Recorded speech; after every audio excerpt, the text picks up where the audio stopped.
4 p.m. I am calling this meeting to order. This is our regularly scheduled Board of Selectmen's meeting on Wednesday, October 21st, 2020 at 6 p.m. This meeting is being audio and video recorded, and it will be replayed on Channel 9 and put on YouTube in perpetuity and played on Channel 9 per its normal rerun schedule. There are scheduled hearings this evening. Public input for those hearings, of course, can always be provided using the 3 methods per the agenda, contacting our office via our email at boardofselectmen@daytonma.gov, calling 774-872-0920 during the meeting, or via Zoom using the link, meeting ID, and passcode on the agenda. And with that, I ask that everybody stand for the Pledge of Allegiance and please remain standing.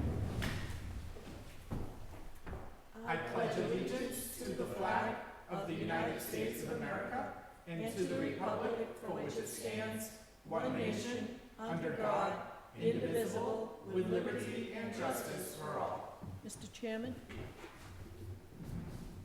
since our last meeting, there have been 4 residents who have passed away. George Cavallo, Mary Nobrega, Paul Williams, and Michelle Bouliot. And in their memory, I ask for a moment of silence, please.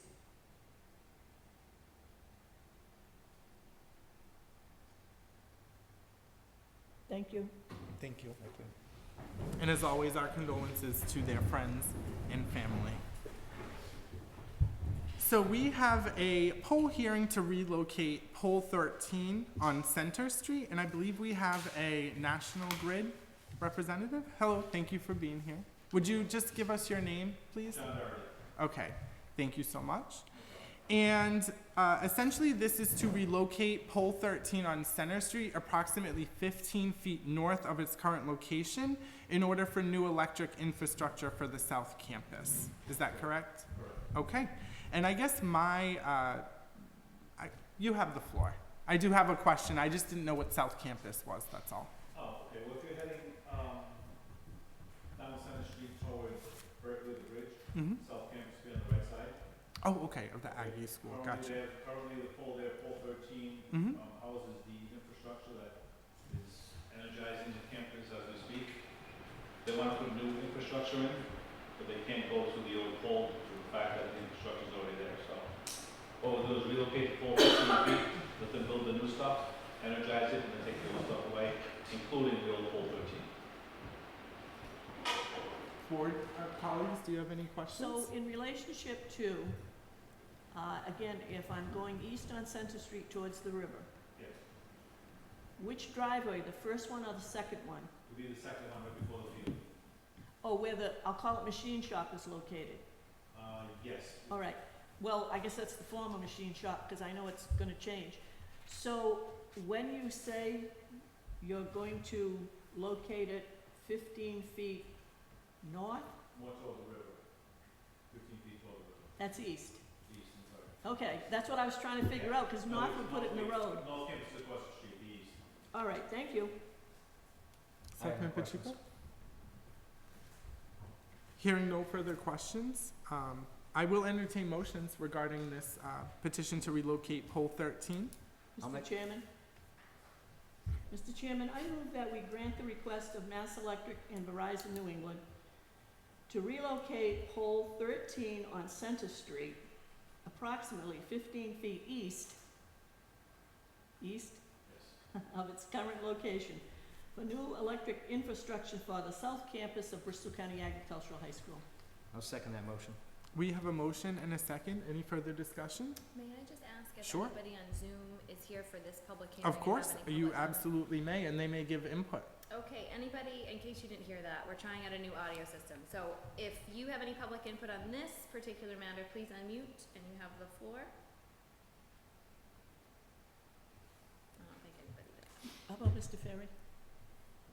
Mr. Ferry? You have public input? I mean, you have, Sure. I don't see You have the anybody on floor. Zoom, so.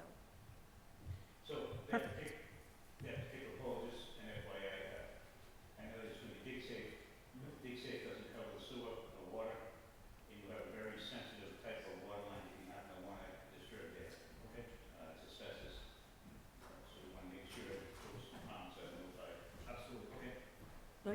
I'll just add to that, you just made me think of this.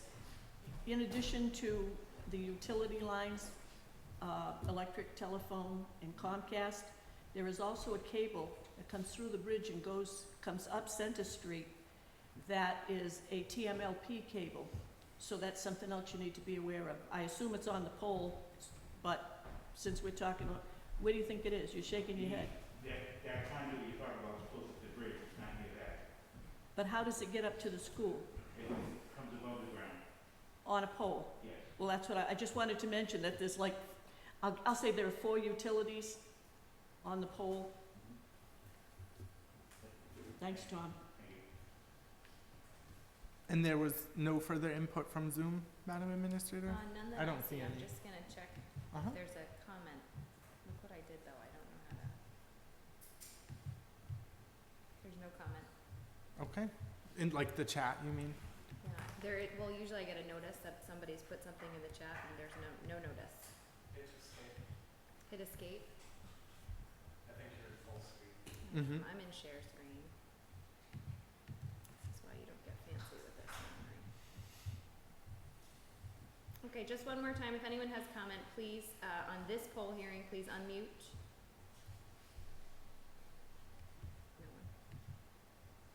No one. Okay. Hearing no further discussion, all those in favor say aye. Aye. Opposed? Abstentions? The ayes have it, that motion passes. And we also have are you doing double duty tonight, sir? I am. Okay, perfect. Do we have to wait till 6:15 PM?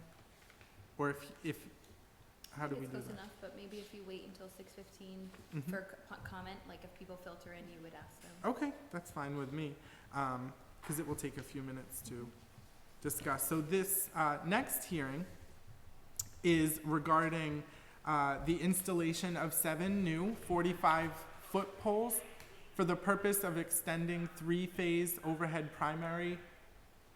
Excuse me.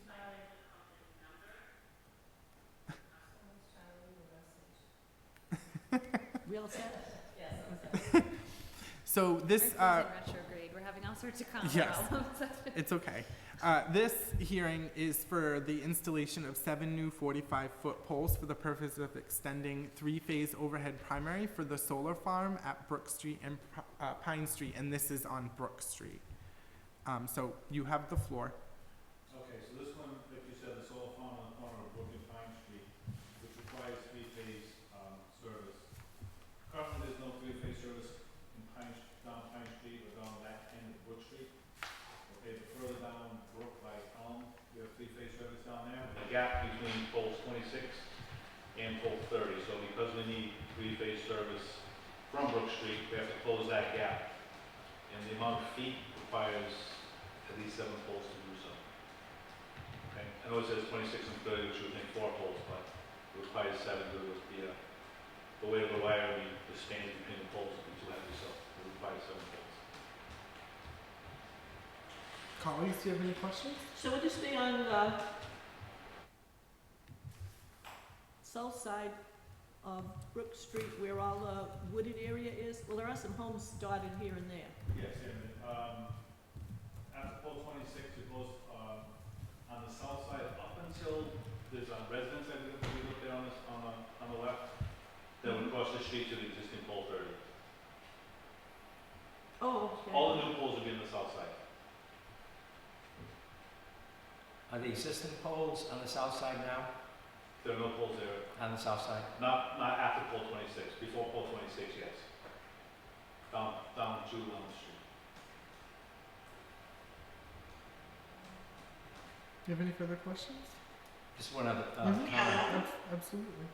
Just one other comment that I've cleaned trash on Brook Street, and you're gonna find a lot of nip bottles in this area here when you. I noticed that when I was painting, Yeah. measuring it out. Good luck with it. We have, I'm sorry, if the board has no more comments, we do have the owner of the solar project, if there are any questions Oh. from that. Do we have any She's further? here on Zoom. What's the name of the solar project? The name of the solar, Or the name of the person? Because, Grace, there we go, she's unmuted. Go ahead. Good evening, this is Grace Russell. I represent the owner or the developer of the solar project. So if there's any questions, I'm more than happy to answer as well. So what's the name of the solar farm project? We call it Brook Street. Very creative. And who is the owner of the property? The real estate? Oh, you're putting me on the spot here. I can't remember his name. I've only met him once. Okay. Who owns, Sorry. who will own the personal property? Okay, so I represent a company called Grasshopper Energy, and we will own the solar equipment. So we have a lease with the property owner. So grasshopper, like the insect? Yeah. Okay. Approximately how many acres or square feet or kilowatts or whatever that's going to be there? I can tell you that in just 1 second. Just so we have gone through the planning board for this project. And I can tell you the acreage just in 1 second.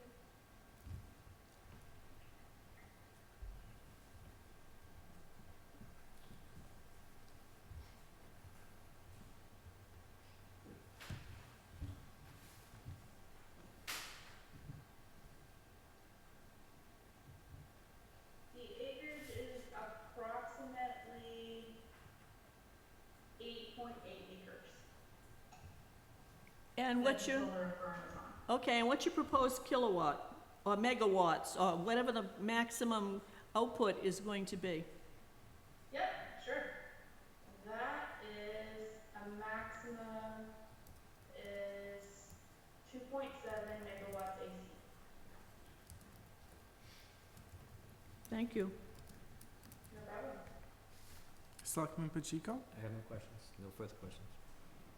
And I have no questions as well. Hello, I Any have a public question. Any public input? Oh, apparently, yes. Yes, public input. Yep. Yes, ma'am. Would you identify yourself, please, with your name and your address? Maureen Beausoleil, 1680 Pine Street. Yep, you have the floor, ma'am. Thank you. You're welcome. I was just wondering, this used to be owned by TJA Solar, and I believe they apparently maybe sold it out to Grasshopper. Correct. My question is, I don't believe TJA Solar ever got the proper permits. They have never been fully permitted because it was on hold until they went to the stormwater, or I believe even the Board of Health, and they have not done that. We have not applied for the building permit and all the requirements for that. You are correct. But we do have the planning board approval. The approval was only contingent upon stormwater being approved and Board of Health. They did not approve it yet. It hasn't been completed, correct? Correct. So But why also are they, hasn't been denied. Mr. Chairman? no, but it hasn't been approved. Is there, I don't have like the technology. Can someone mute them? And, Board of Health. So why are Yeah. we doing the So electric if So- we're not even sure of the solar project? So just a point of order, I think this is a little out of the scope of the poll hearing. We're just discussing the installation of the 7 new poles. This hearing doesn't encompass issues like stormwater, which Selectman Goulart does sit on and is the chair of. So this is just about the 7 new poles being installed. Mr. But it's for the solar No, company, Mr. which has Chairman? not been approved. Mr. Chairman? Yes, Selectman Goulart? Mrs. Beausoleil, you're right. They have not come before the Stormwater Committee. They went to the planning board first. There are a number of steps that have to be completed, including the Stormwater Committee, which is under the direction, leadership of the Board of Health. I do represent the Board of Selectmen on the Stormwater Committee. There will be a public hearing for the abutters to this project. So rest assured, if you live within a certain distance of it, you will get a notice. And we normally hold our meetings during the day. The other thing is, another person who sits on that stormwater committee is the building commissioner, and he would be the person who would issue a permit for this to be built. So, again, speaking for the stormwater committee, we would have no objections to Mass Electric installing those poles. Even if the solar farm is never built, the poles have usage value, whatever, because there could be additional building in the area. Who knows what's coming down the pike? So, as Dr. Z said, this is not about the solar farm on Brook Street. We're only talking about these utility poles. So, there's more to this project, and you will be notified at the appropriate time. Also, I would just Okay, add, if you wanna send me an email, thank you. if you wanna send me an email with your contact information, we can make sure you keep updated on that project. And you, She's on I the just, phone, I think, I can't Yeah, tell. I Oh, believe she's okay. in a butter, sorry. Okay, oh, so she'll Yeah. get it, okay. you will absolutely, Mrs. Bostola, get a chance to raise those concerns, for example, at the Stormwater Committee meeting for sure, okay? Okay, thank you. You're very welcome. I do appreciate you participating, though. That makes me happy. Well, you're very welcome. Do we have any other public input regarding the installation of the 7 poles on Brook Street? Hearing none, I will entertain motions. Mr. Chairman, I move that we grant the request of Mass Electric to install 7 new 45-foot poles for the purpose of extending 3-phase overhead primary service. And I'm gonna say for service on Brook Street. I'm not gonna say the solar farm, because we don't even know if it's gonna happen. So is that sufficient for what you need? It is. Mr. Ferry, does that meet your needs? All I'll right, second so, it. thank you. I'll second that motion. We have a motion and a second. Any further discussion on this? Hearing none, all those in favor say aye. Aye. Opposed? Abstentions? That motion carries. And thank you very much, sir. We appreciate that. Thank you. Thank you. You Good too.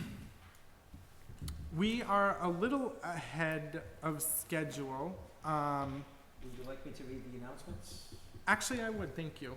That was a really good Do suggestion. we have to make a motion to go? Okay. Mr. Chairman, I move that we take agenda item 6 out of order.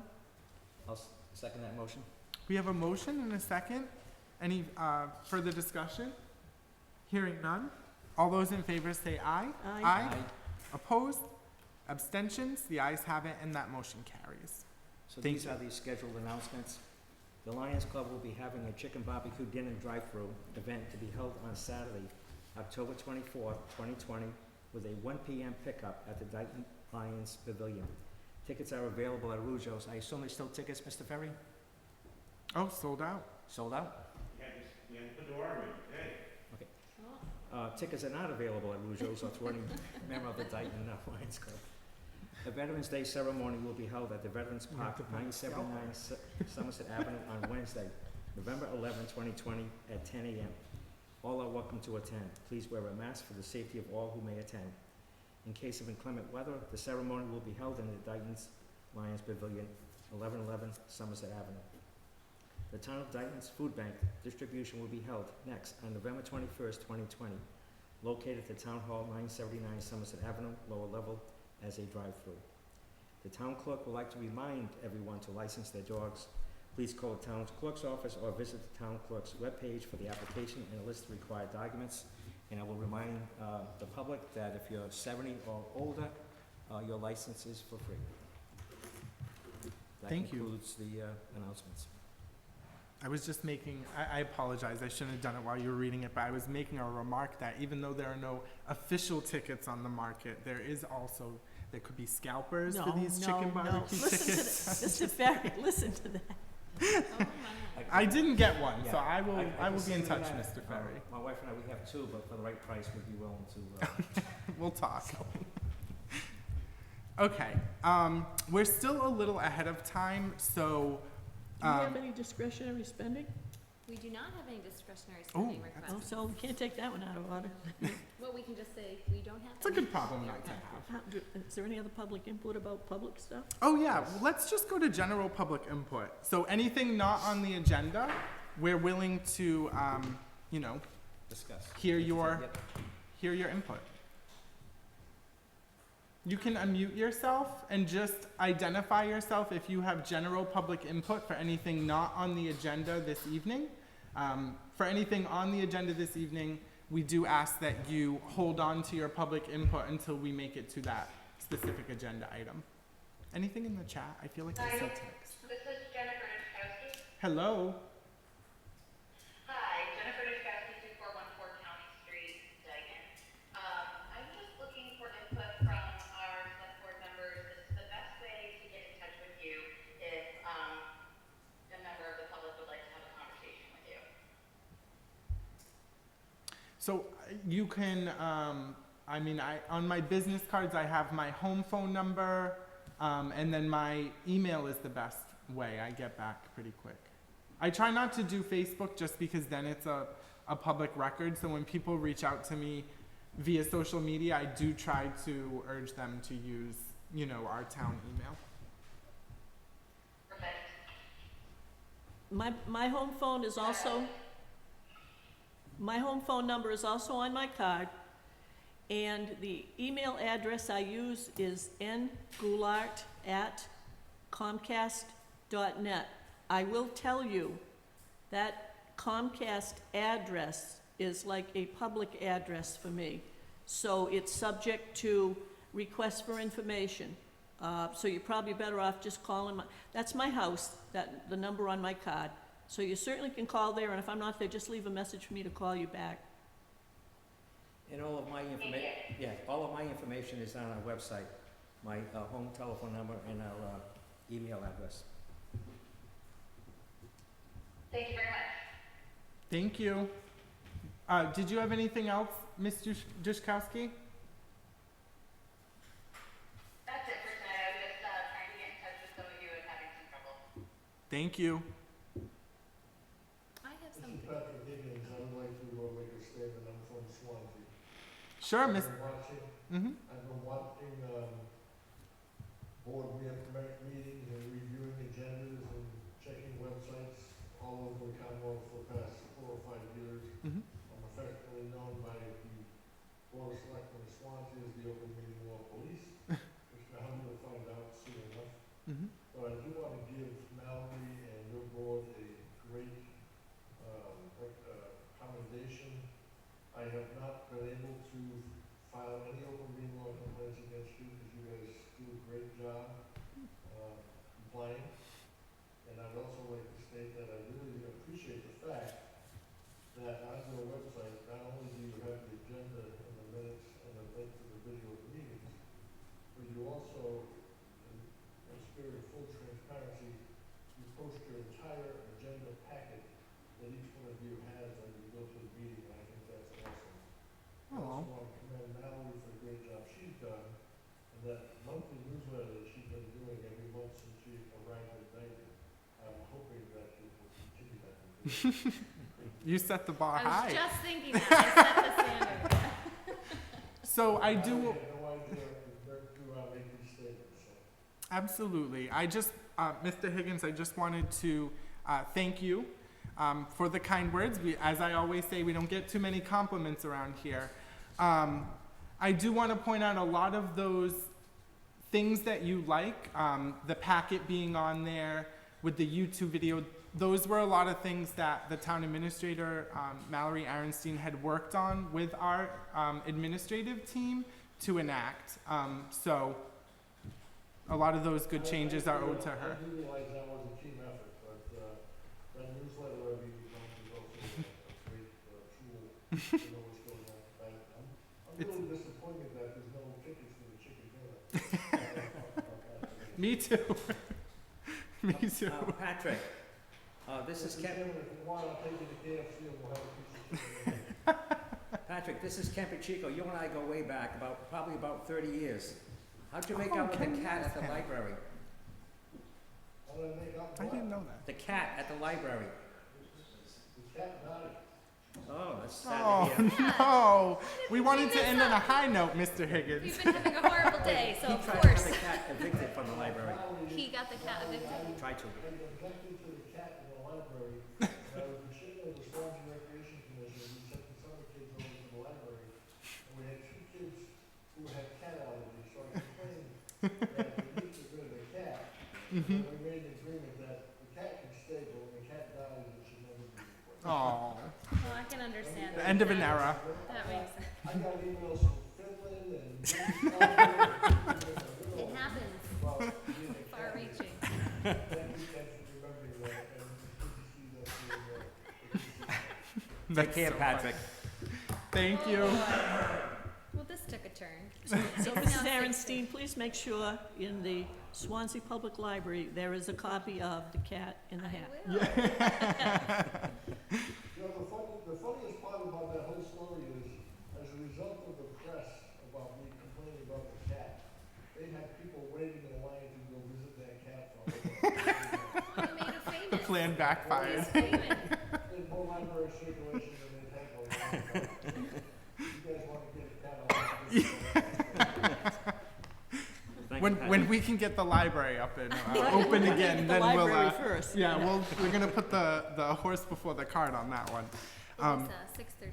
Yep. Yeah. So with that, we will. I believe we didn't close the hearing last time. We continued it. Correct. So we are going to reopen or continue the speed zone hearing for Pleasant Street, but also encompassing areas of where county meets Somerset Ave, so that part of Somerset Ave as well, all the way to the Somerset line. And- Should we give like a brief recap? And did we include Water Street? Do you remember? No? Uh, It the was I think- east, I the think it- streets Little bit of east of Water 138. Correct. The So- streets east of 138. The proposed map that was presented last meeting, included the Water Street area. And then as a result of the conversation, we extended a butter notice to Somerset Avenue. Somerset, okay. So I believe we have some of the same folks, but I think we have some new folks. One is just joining in now, connecting to audio. But I'm thinking if you wanna do, public input, we might ask everyone to raise their hand if they have public input to say, Sure. and then I'll go through and unmute, I don't know, just sort of orderly. That works for me. It was Just as long as it's hard to orderly. scroll through the comments last time, cause Sure, they kept I going. understand. Yeah. Are you able to see the pictures then? Because we can't, so Well, how are you gonna know if they're? you're seeing what I see, so Okay. they're gonna put up a little hand, you Mhm. can, Oh, down yeah, at there's the bottom, raised you can- hand. You go to more, or excuse me, reactions. Okay. And you can kind of put up a hand, or, yep, Alex, so Alex just did it, he put a little blue hand up. Perfect. Okay. So the way I want to start this off is there anybody who is here tonight on one of the extended parts that was not discussed last meeting on October 7th who wants to give us public input? And you can unmute yourself, please, and then just give us your name and your address. Oh, so they're not gonna raise no raising of the hand. I mean, they can, but I just Well, if want to they make are sure in we get queue, the, I guess. yeah, I just want to make sure we get the people who Sure. were not given the chance on the 7th. Right. If anyone wishes to speak, just say, Mr. Chairman.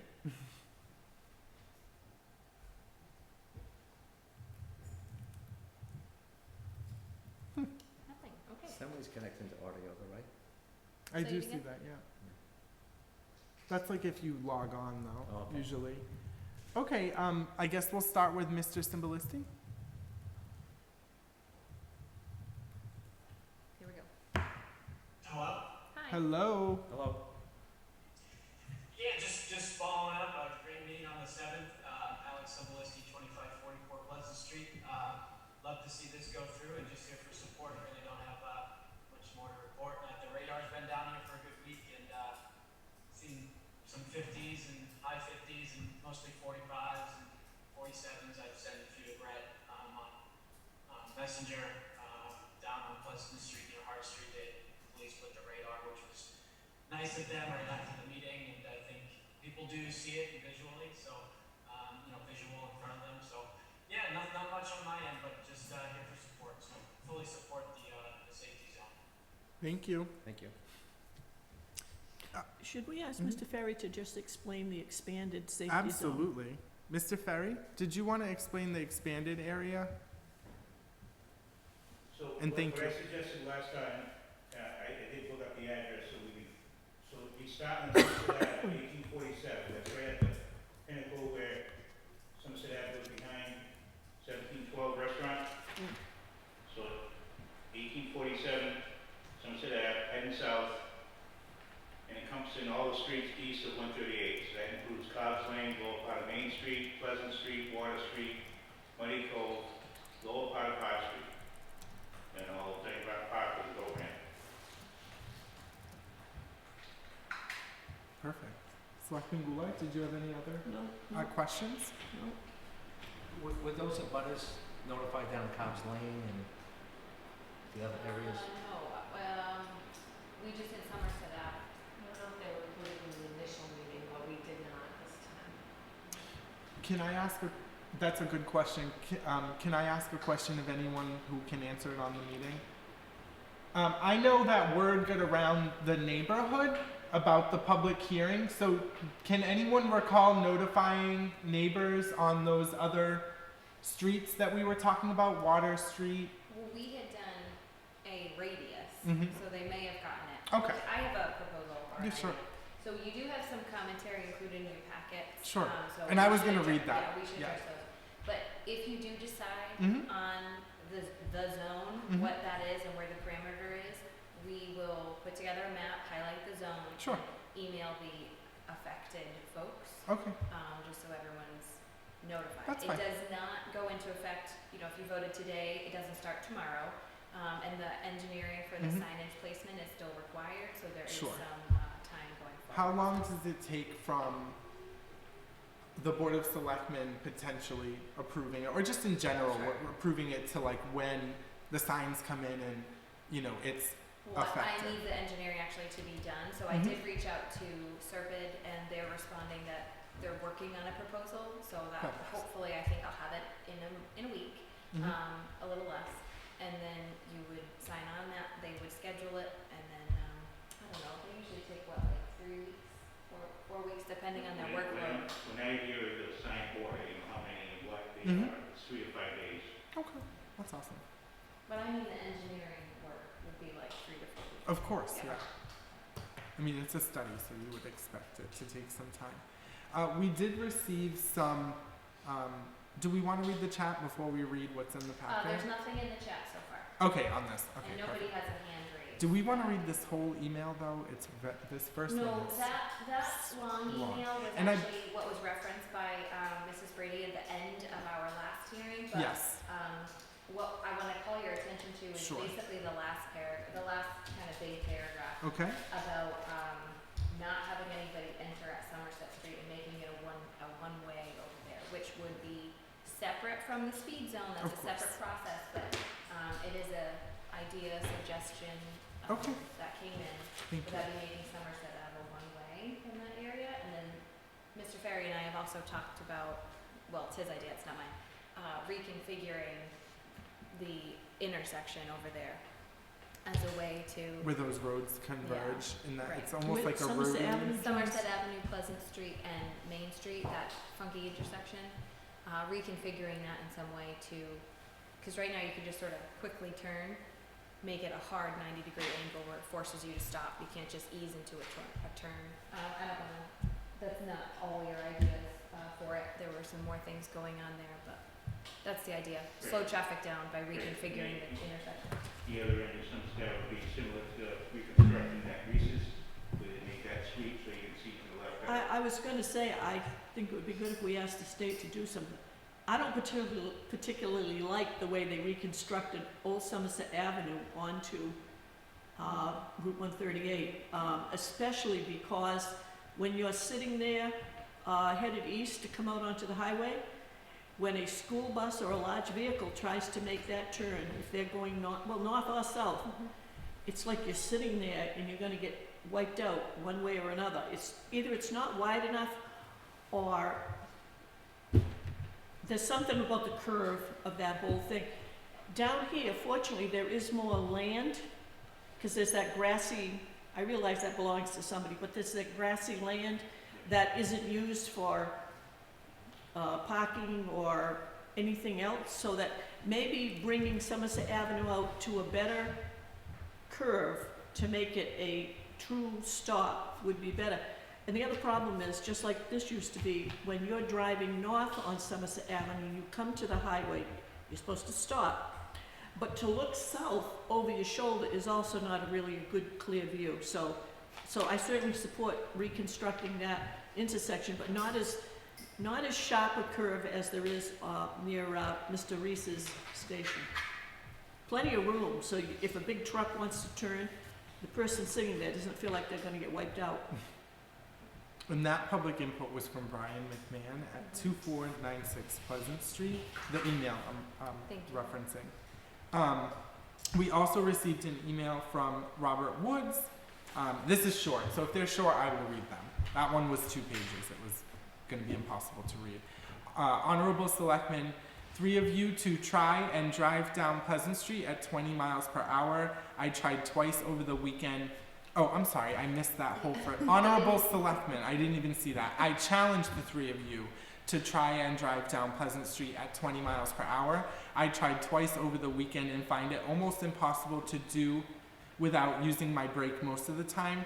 I think 30 miles per hour is a good compromise and a bit more realistic. No matter what way, people will speed without enforcement. Sincerely, Robert Woods. And we also received some comments received via telephone from residents who were unable to attend this evening. John Rebello at 2782 Pleasant Street is opposed to the speed zoning, the 20 mile per hour speed limit on Pleasant Street.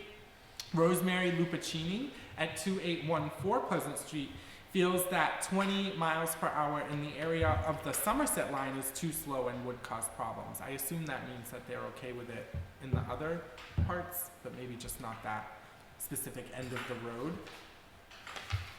And then we also have correspondence from Bill Moore at 1835 Smith Street. He said he's opposed to creating this speed zone on Pleasant Street. Massachusetts has a good process to set speed limits based on the speed that the majority of people naturally travel. It seems that the speed for Pleasant Street is 40 miles per hour based on the study done.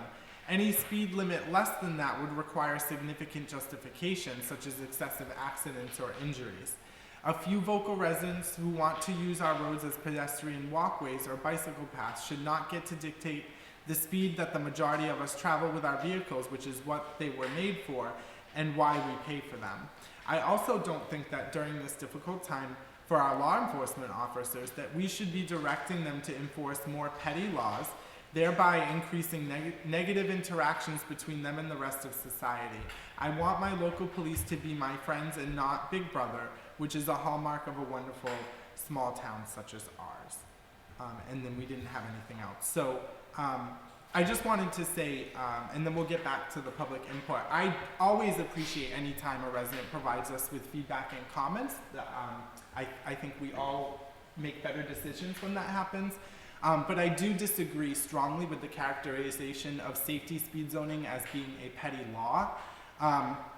This solution, if it's something that the board decides to do, and we have not decided on that yet, is in direct response to the countless complaints that we elected officials have received regarding dangerous speeding in the area of Pleasant Street. And as an elected official, I feel, and I'll speak for myself, that I have a duty, a fiduciary duty, to be responsive to the needs of my constituents, and so I take it very seriously.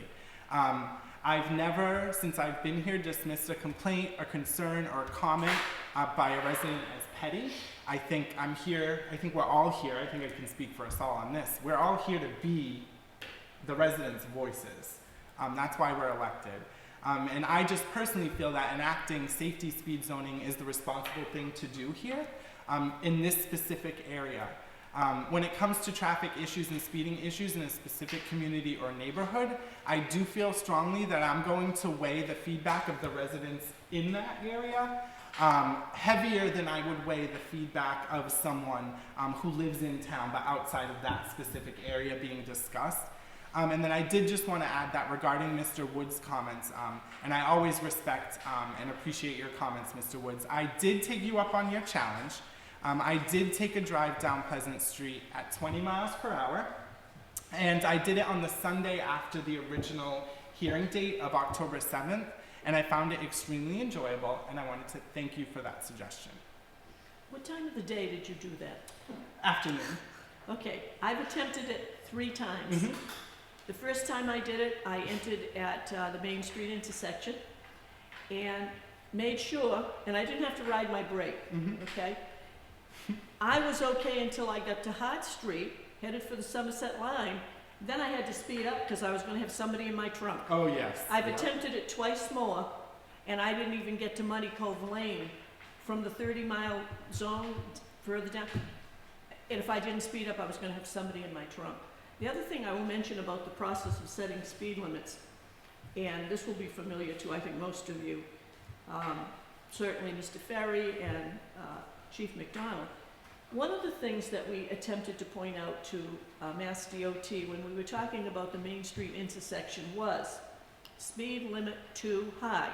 You got the fire station, and that's not one of those lights because it's a caution light. It doesn't trip and stop everybody. But the problem was those speed limits were set on the highway years and years ago. So once you get down close to Main Street, the barber shop, and I think it's a karate business, and then there used to be Briggs Trucking, which is now, well, at one time we had like a preschool, and we had a store, and the little diner was there, the post office, and so was Surplus. But then as you continue north, there are more businesses built, businesses with entering and turning traffic, and certainly those businesses, the package store, the gas station, and now the heavy equipment, the restaurant across the street, the plaza, Dighton Center was not there. Those are all entering and turning heavily traffic areas, and the speed limit hasn't changed.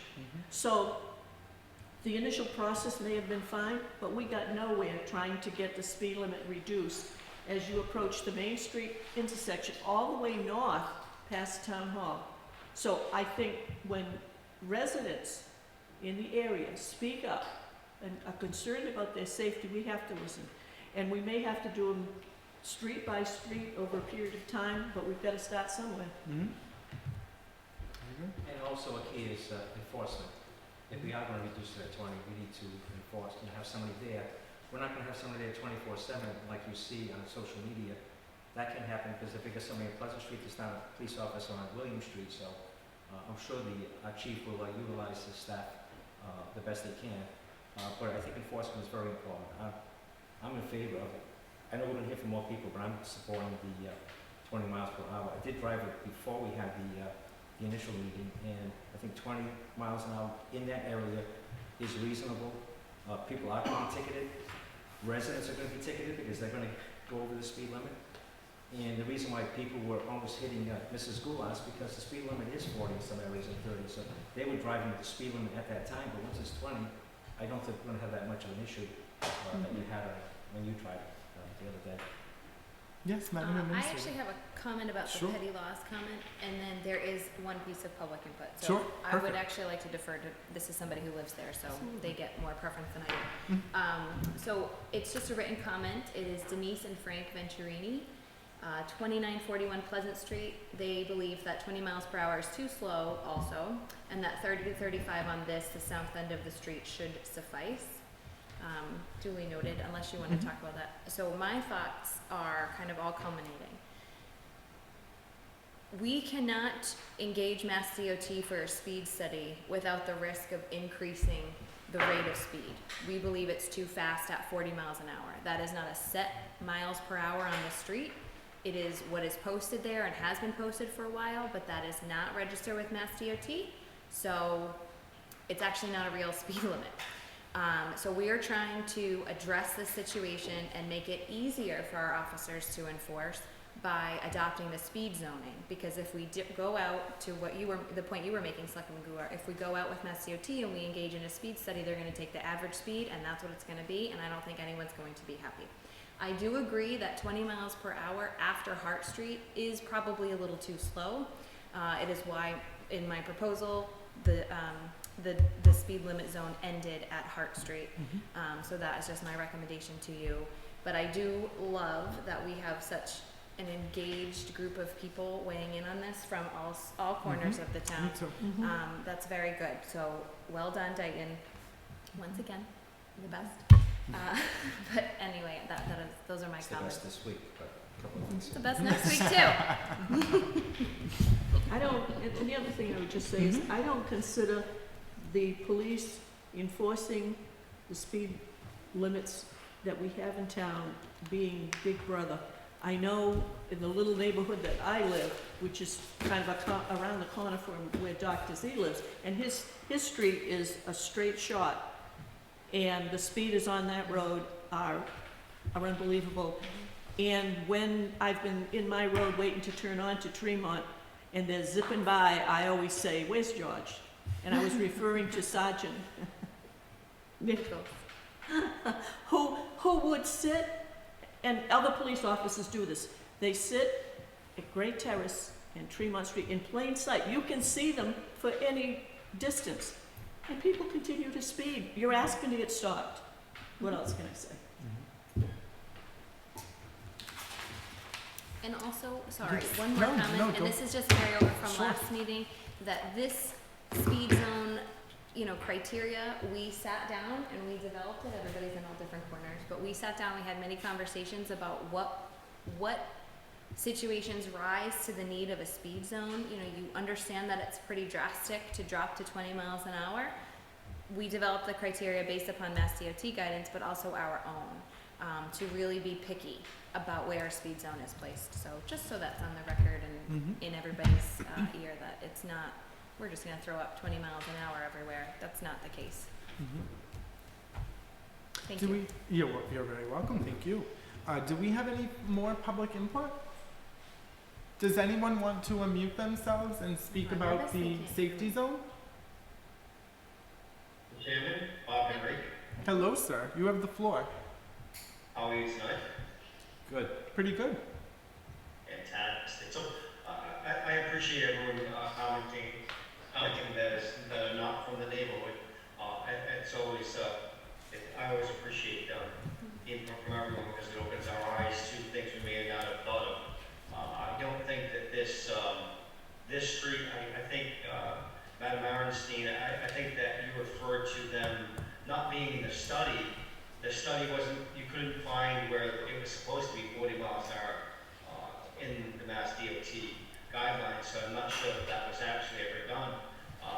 It does seem that there are some folks down towards the end of the street that aren't for this, and that's okay too, they're right. I know we discussed from Main Street to Hot Street, and I did try to drive 20, and it is difficult, but if I was in a hurry cutting through, I would be on 138. I simply wouldn't go on Pleasant Street, and that's the goal. I spoke to my neighbor, and he said the same thing, it's really hard. I said, yep, it is. And I said, but if I was going anywhere, I'd be on 138, I wouldn't be on this street. And other streets that don't connect a thorough street, that they really don't get the speed as much as Main Street, Pleasant Street. So, again, we're all for this. 20 is very difficult, but if 20 brought him to 30, then it takes him away from the 50. And just talking to the neighbors today out in front of my house, there were probably at least a half dozen cars that hit by our house by 50 miles an hour, which is only probably 3,000 feet from the corner. So it's a slingshot, and again, we're all for it, and I appreciate it. So thank you. Thank you. Any further public input?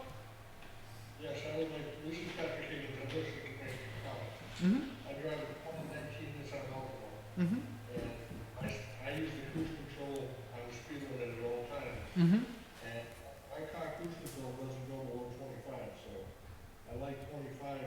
With our cruise control, you're on 25.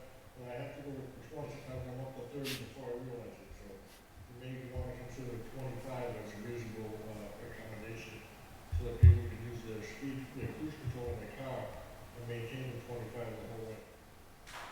Thank you, sir. The only thing is we can't, We can't, we It's gonna be can't, 20. that's why we can only do 20, or then we have Or to the do what speed that other setting, gentleman yeah. suggested, Yeah. which is go on the average speed, and then the entire street will be 40 miles per hour. So I do understand, Mr. Higgins, but on this, it's kind of black and white, unfortunately. Well, I think also, when you are traveling in such a heavily congested area, don't use cruise control. I don't care how low or however you can set it. That is Pleasant Street from Main Street down. That's not where you should be using cruise.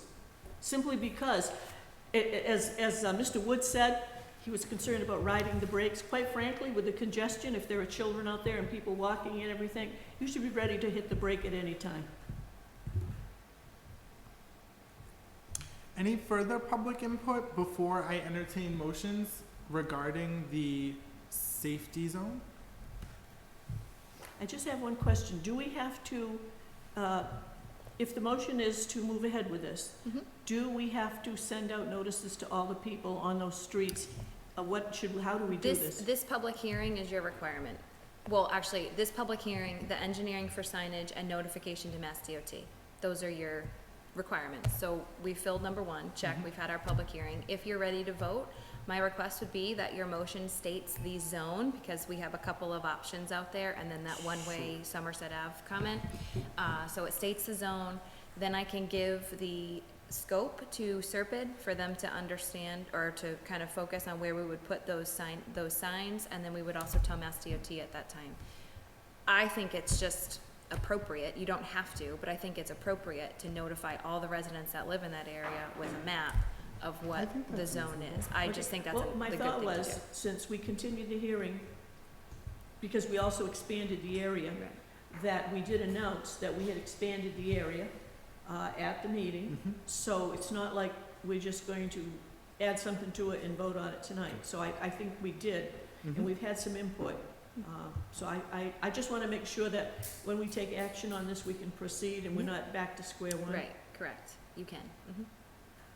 Anything else? It would Selectman actually Fish? kick off the remaining steps. So I just have a question. From Sure. Park Street going south is 40 miles per hour now. Is that correct? Yes. On Pleasant Street. Yeah. Well, it starts off at 30 going south, and then it goes. Yeah, it goes so far, it's 30, I know Superintendent Ferry has that list over there that I read last week. And then at a certain area, 0.1 mile or something, or a mile, then it changes the speed. So, yeah, it's right around Hatch Street, I believe, it changes. That's when it changes, yeah. So you gotta be careful, if you don't change that, you would cause a slingshot effect. Correct. People speeding, you mean, You- in that, yeah, when they you're get gonna there? hit Hart Street and then Gunner, and that's gonna be a different problem. Okay. And that's one of the things that Mass DOT disseminates while they're trying to regulatory a road that you request. Correct. They try to understand the human nature. And I totally, hello, Mrs. Hathaway. I totally respect and I very much appreciate and understand the feedback of the residents towards the southern end of the street, towards the Somerset line, who think that it's too slow. My only concern in doing that drive, and I've taken the whole drive from the start to where it comes out in, I believe, Somerset. My only concern is that the road starts to weave when it gets to Somerset, and why would we want people going into that part of the road going 40? I mean, I assume they have to slow down anyway when they get to that part. I don't think you can keep going 40 just because the road is sort of narrow. No, the speed limit changes right into Somerset when you cross in. Yeah. Does it? What does It it go drops. to? Is it 35, Tom, or 30? I believe it's 30. I thought so It too, because drops. it's I such know a that 'cause- winding. And as a matter, you can Road. see that sign when you're on that bridge, the boundary, Yeah. you know. Yep. So I asked that question because I was hoping that it was 30. It drops down to 30 miles an hour Okay. at the top of it in Somerset. Thank you. So I You're want welcome. yeah, I don't want to go from 20 to 40. I think that's a mistake, or vice versa, Oh. 40 to 20. So, but if it went to 30, I'd probably be a little interested in maybe stopping at Hot Street or not, because it goes to 40, so I'm not. Okay. I feel the same way, Selectman Pacheco. I'm going to support it from start to finish. So with that, if my colleagues don't have any further input, Chief McDonald or Mr. Ferry, Madam Administrator, if you don't have any further input, excuse me, I will entertain motions regarding the safety zone. Attorney Goulart. Yes, Attorney Goulart. Attorney I'll read this. Our legal Esquire, yeah. So we're talking about Somerset Avenue to the Somerset line. Somerset, behind 18 1712. There's a number added. Somerset Avenue, okay, 1847. 1847. 1847. Yep. Mr. Ferry? Yes. All right. Mr. Chairman, I move that we approve the installation of a safety zone from 1847 Somerset Avenue, south on Pleasant Street, all the way to the Somerset line at a rate of speed of 20 miles per hour, including all streets east of Somerset Avenue. Excuse me, 138. County Street 138. You know, Mrs. Brady, let me clarify that. And all streets east, starting with the intersection of County Street and Somerset Avenue. East. Is that okay, that motion? I've got it. I need to put a map I'll together. go I on know. Yeah. I'll Good, second that thank motion. you. Is it okay with you, We have a Chief? motion and a second. Under discussion, I really just want to thank the residents in the neighborhood, in your community, who came out and let your representatives know how you felt, whether, it seemed like maybe we were being supportive of the safety zone. So for everyone who reached out and let us know that you didn't want the safety zone, I appreciate you and your input just as much as the residents who raised concerns and were supportive of a safety zone. So I think it's important to mention that. Anything else? Just want to make a comment that we Sure. need to listen to the residents, and it seems like the majority, especially at the last meeting, was in favor of reducing it to 20 miles per hour. They're the ones that live on that street. I understand what they're going through. Mm-hmm. I don't care if you want to walk down the street or whatever, they should be able to be safe. Mm-hmm. So I'm supporting this motion. Thank you. And I would just add that we know there are other areas in town, because people have said to me, how come you're doing Pleasant Street and you didn't do my street? Mm-hmm. And I would just say to other people in town, this is the first one we're looking at. We will certainly consider other areas in town Mm-hmm. that are high foot traffic, high bicycle riders, children, playgrounds, whatever. And we will consider others Absolutely. and ask for input. Absolutely. And using Yeah, our that study Serpid has- speed study. The speed study has Correct. almost a year old now. Has Yep. many streets on it, and Pleasant Street's not the only one that had issues. So we just are doing the speed study, the speed zone first. Absolutely, absolutely, and I want to thank my colleagues for the various meetings that we had. I'm looking at you, Police Chief, and Superintendent Ferry, Madam Administrator. It took us a while to get to this point, but I think it was better that we were diligent and didn't just, okay, we have the authority, let's just start putting safety zones up around town. So the way we did it was data-based and fact-based, and I really appreciate everyone's input. And the other thing I will mention is the last sidewalk project we had, the Complete Streets, the areas selected were high traffic, safety areas, really focusing on places where people could walk safely. Certainly, they can't work on the highway, so obviously Somerset Avenue was a good option to put a sidewalk in. Certainly Center Street up near the schools, and then the north end with the reconstruction of the Spring Street, Warner Boulevard intersection there. So all of it is based on safety and need, so Absolutely. this is just one more step. Absolutely. Hearing no further input, all of those in favor say aye. Aye. Aye. Opposed? Abstentions? The ayes have it. That motion carries. And I just wanted to thank everyone again for your input. Congratulations. For those who supported it, I guess. And what Thanks can for you all the do? work. Thank you for all the work, exactly. The way I want to proceed is we have, and I apologize, Mr. Armel, we have a Eagle Scout update, completion, I heard.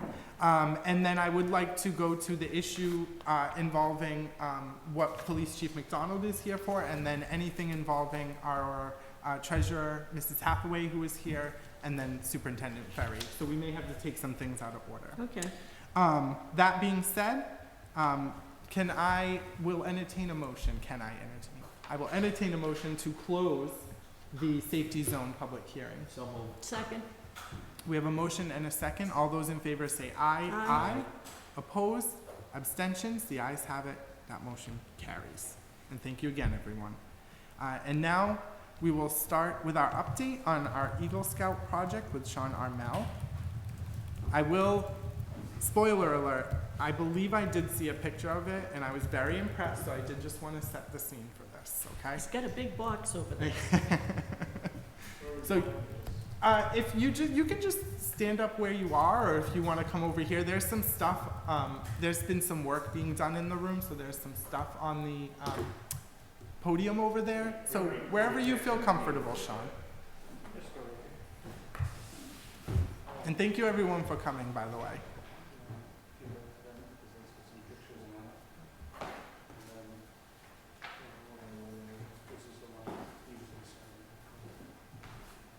I have a little few papers here of pictures from my Thank you. project Awesome. that a few weeks ago was completed. Fabulous. No, you can go first. No, absolutely. We'll pass the message. If you go up and take a walk through the council oak now, you will see granite blocks and a seating covering Mm-hmm. for a shelter. And it is all done up to code with the guidance of Mr. Ferry and Mr. John Aguilar, the building commissioner. Jim. Or Jim. Jim. My bad. Jay Aguilar. So everything should be up to code, it should stand the test of time and the forces of nature, at least for this region. Mm-hmm. And luckily, thanks to talking with some of the local tribes and commissions from the town, I was able to completely remove the old plaque and replace it with a new one. Inside of this box is the old plaque, Okay. as well as the plate that was used to make the new one. Okay. I am donating them both to the town of Dayton for them to do whatever they would like with the plaque, put it on display for historical purposes. We could put it And in. if the new plaque ever gets damaged or stolen, because Uh-huh. there's reports of people trying to get the old one off, they have the plate for them to easily remake the new one. So I will bring this up to you if you want, or I can just leave it. Mr. Chairman, I make a Yes. motion that we accept the gift of the old plaque Wow. and the plate, if a new one is needed, on behalf of the people of Dayton from Scout Mill. We have a I'll motion. second that motion. We have a motion and a second. Any further discussion on this? Hearing none. All those in favor say aye. Aye. Aye. Opposed? Abstentions? The ayes have it, and that motion carries. It's very impressive. That was very thoughtful. Am I of you. allowed to go up there? There is a gate now, which I think probably helps reduce, people going up there or whatever. Are we allowed to go there, Mr. Ferry? How would I don't want the get environmental off of police Elm showing. Street? Would we access it off of Elm? There's a gate there for this month, Uh-huh. just because there's some thievery going on up there. Oh, all right. Just to okay. limit the use of vehicles, but it doesn't stop anyone from using a pedal bike or walking up. Okay, And it should be just for pedestrian use anyways. Awesome. okay. Does anybody have any questions? Well, I look Comments? forward, it's right off of Milk Street for me, so I look forward to going over there and taking a look at it. I didn't realize it was this far along, so I appreciate everything you've done. It's a sacred area, as you probably, I'm sure you're well aware. And it looks like from the pictures that you were very careful in everything that you did. Unfortunately, Mr. Ferry is in one of the pictures, so I don't know how that happened. But It's not I gonna- personally appreciate all that you've done for this area and for the town, and especially giving us the plaque, which I think is very important, that it remain in our possession. Absolutely. And if, and maybe we can discuss the plaque at a later date, but we have been asked by the building commissioner, Mr. Aguiar, to basically select what pictures. You can see pictures over here. There's a flag over there that we're gonna put on the wall. So maybe we might wanna entertain putting the plaque somewhere in this room if it's possible. Yeah, Or as I in a mentioned case. before, with the- Or in a case, yeah, Yeah, however, where the however Dayton you Historic wanna do it. Society's cabinet is, Mhm. maybe in that area, it's kind of historic Sure. stuff over there. Mhm. It's visible Absolutely. in that area. It'll be nice And, actually having it here. I'm thinking the plate, if we ever Mhm. have to replace it, Mr. Ferry, would you be comfortable in taking custody of that? No. Thank you, Mr. Ferry. Honest, if nothing else. We should find it, An appropriate storage. As a matter of fact, we could probably give it to Sue and tell her, put it either downstairs or put it in the safe. Or the police station. It's safe. I just have a quick comment, if that's okay. Absolutely, Madam I Administrator. know you had a lot of stuff happen to you during this, a public health crisis to boot, and I just wanted to praise you and recognize you for perseverance.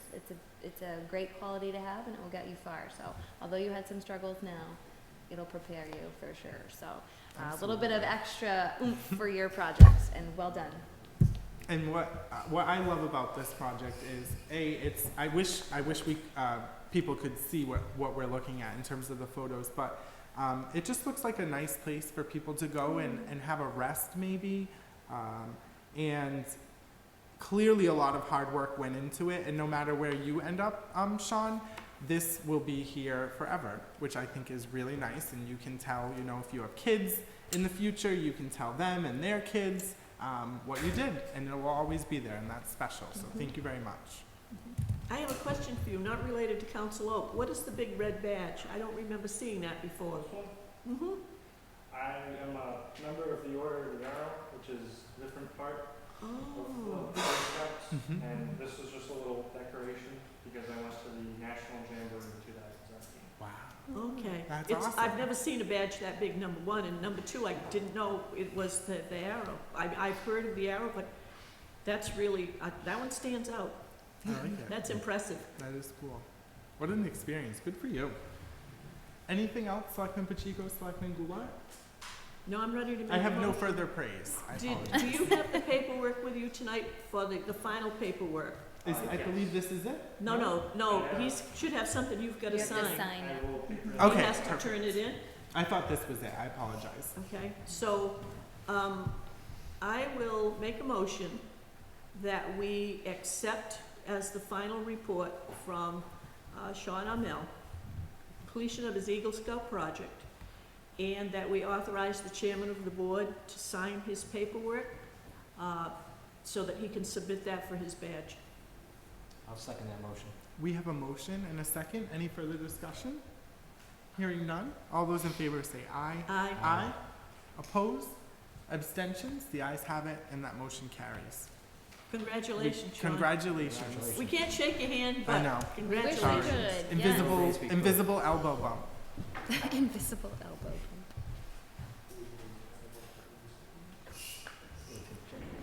Do you want this back, Sean? That's our copy. Is that our copy? Oh, thank you. Yeah, we could have that. It's with the only David with the picture I plaque, have right now with of the- it. Wherever the plaque is, maybe it can be there for review. if people Perfect. want to know And you don't have a preference on where the plaque is displayed, as long as we get it in a safe place. I would love it to be in here. Okay. it. He's just relieved he's done. Met the deadlines. Amazingly. The new plaque was made local. Mhm. It was actually at a foundry on Second Street in Taunton. Oh, Fabulous. That's So, awesome. do you mind if we look? I would love to see it. I remember the other one. I remember the one that was down there with all the bullet dings in it. So the old plaque is right here. Yeah? Wow. All removed. Mm-hmm. I can do it closer. The new plaque is currently up there already. Mm-hmm. It's already applied to the snow.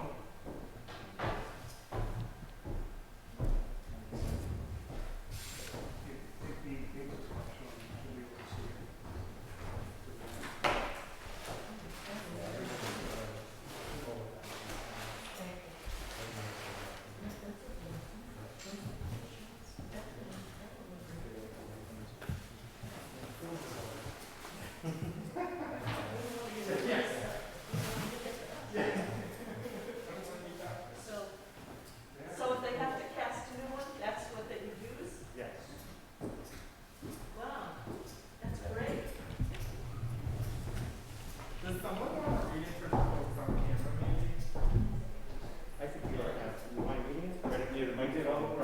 show them where the microphone is.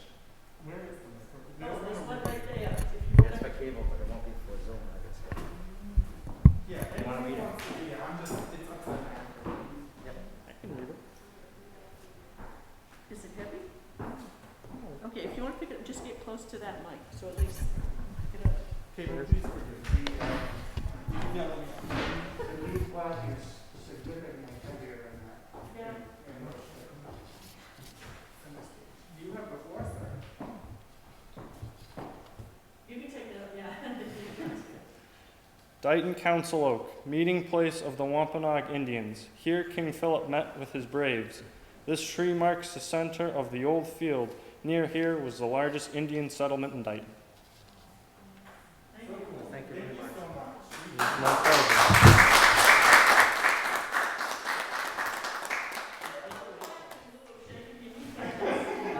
Congratulations. Absolutely. Well done.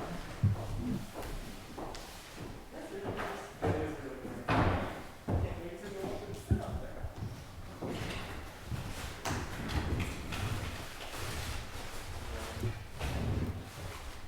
Sean, did the Intertribal Council see the final, have they been up there, do you know? I know a few people have been up there that are part of The group. Indians and stuff. Mm-hmm. I don't honestly know if Chief Wounded Turtle has been up there himself or if Okay.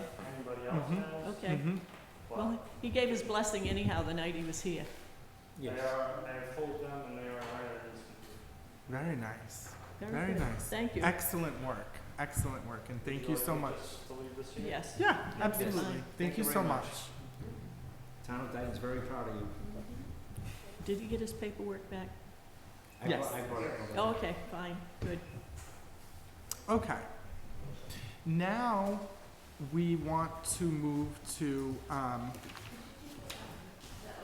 let's do the OPEB trust, sure. Can we move item 8A out of order, please? I'll make a motion that we go to 8A. Second. We have a motion and a second. Any further discussion? Hearing none, all those in favor say aye. Aye. Aye. Opposed? Abstentions? The ayes have it, and that motion passes. And thank you for coming, Mrs. Hathaway. We appreciate it. Our town treasurer. I thought you were going to be in Zoom. To what do I owe this pleasure? Okay, so the OPEB trust has brought us together this evening. And was there anything you wanted to say about it, Mrs. Hathaway, or Madam Administrator? I just wanted to say that it's another layer of protection for the trust itself, so that it's the money that was put in there, it's designated for Mm-hmm. retirees' health insurance and life insurance. And this way the trust, it sets it that that's what it's meant for, so it can't be spent for anything else. And as the treasurer Mhm. for the town and the custodian, so.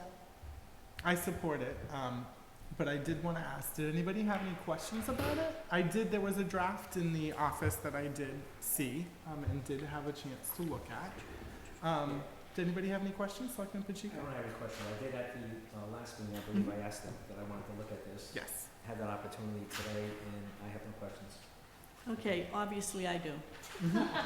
My Selectman first Goulart. concern is, since it's irrevocable, do we really want to go with one trustee, or should there be trustees? Well, the trustees would be like a resident, finance committee, the assessor, How many people do you have to have?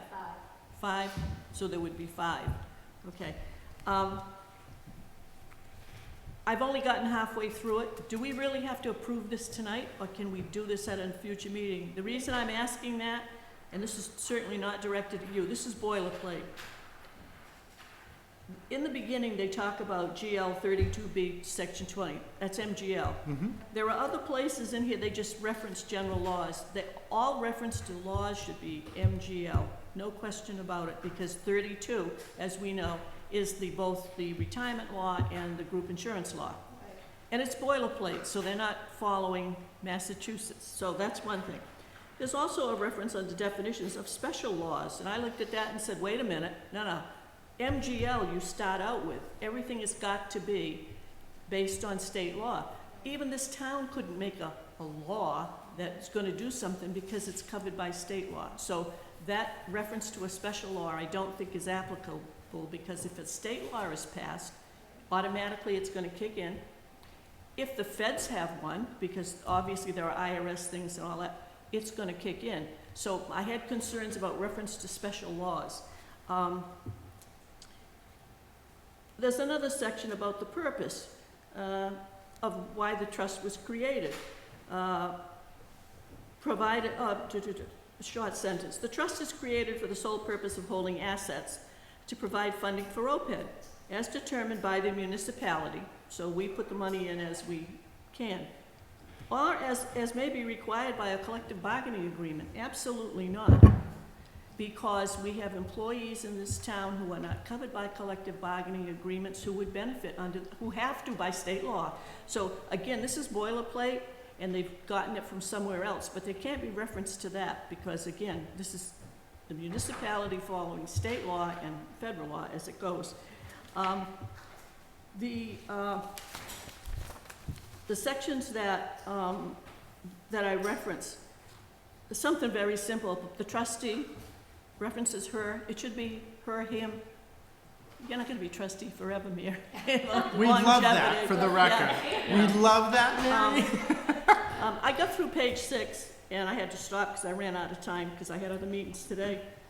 Any obligation of the municipality to pay or fund benefits shall be determined in accordance with applicable law. It should be applicable. It should be in accordance with MGL, with Massachusetts general laws. That's a blanket, whatever it says. And any agreement to provide OPEB. Well, it's all covered by state law. Again, I think there are parts of this that need to be eliminated because it's boilerplate for other entities, communities, whatever. I think everyone in Massachusetts should have a standard form that references MGL, because we're obligated under that.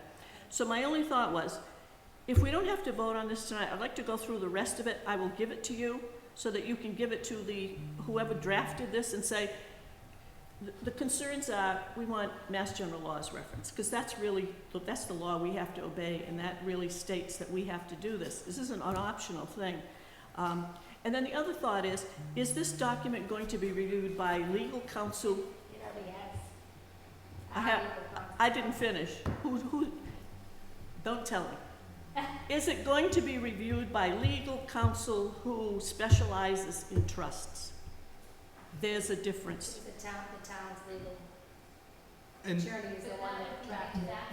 they outfit it, right? If they do not have that particular expert in the office. So you would have to approve that. You appoint town council. Uh-huh. So if you're gonna use anybody outside of the Yep. firm, you have to appoint So they a don't- special counsel.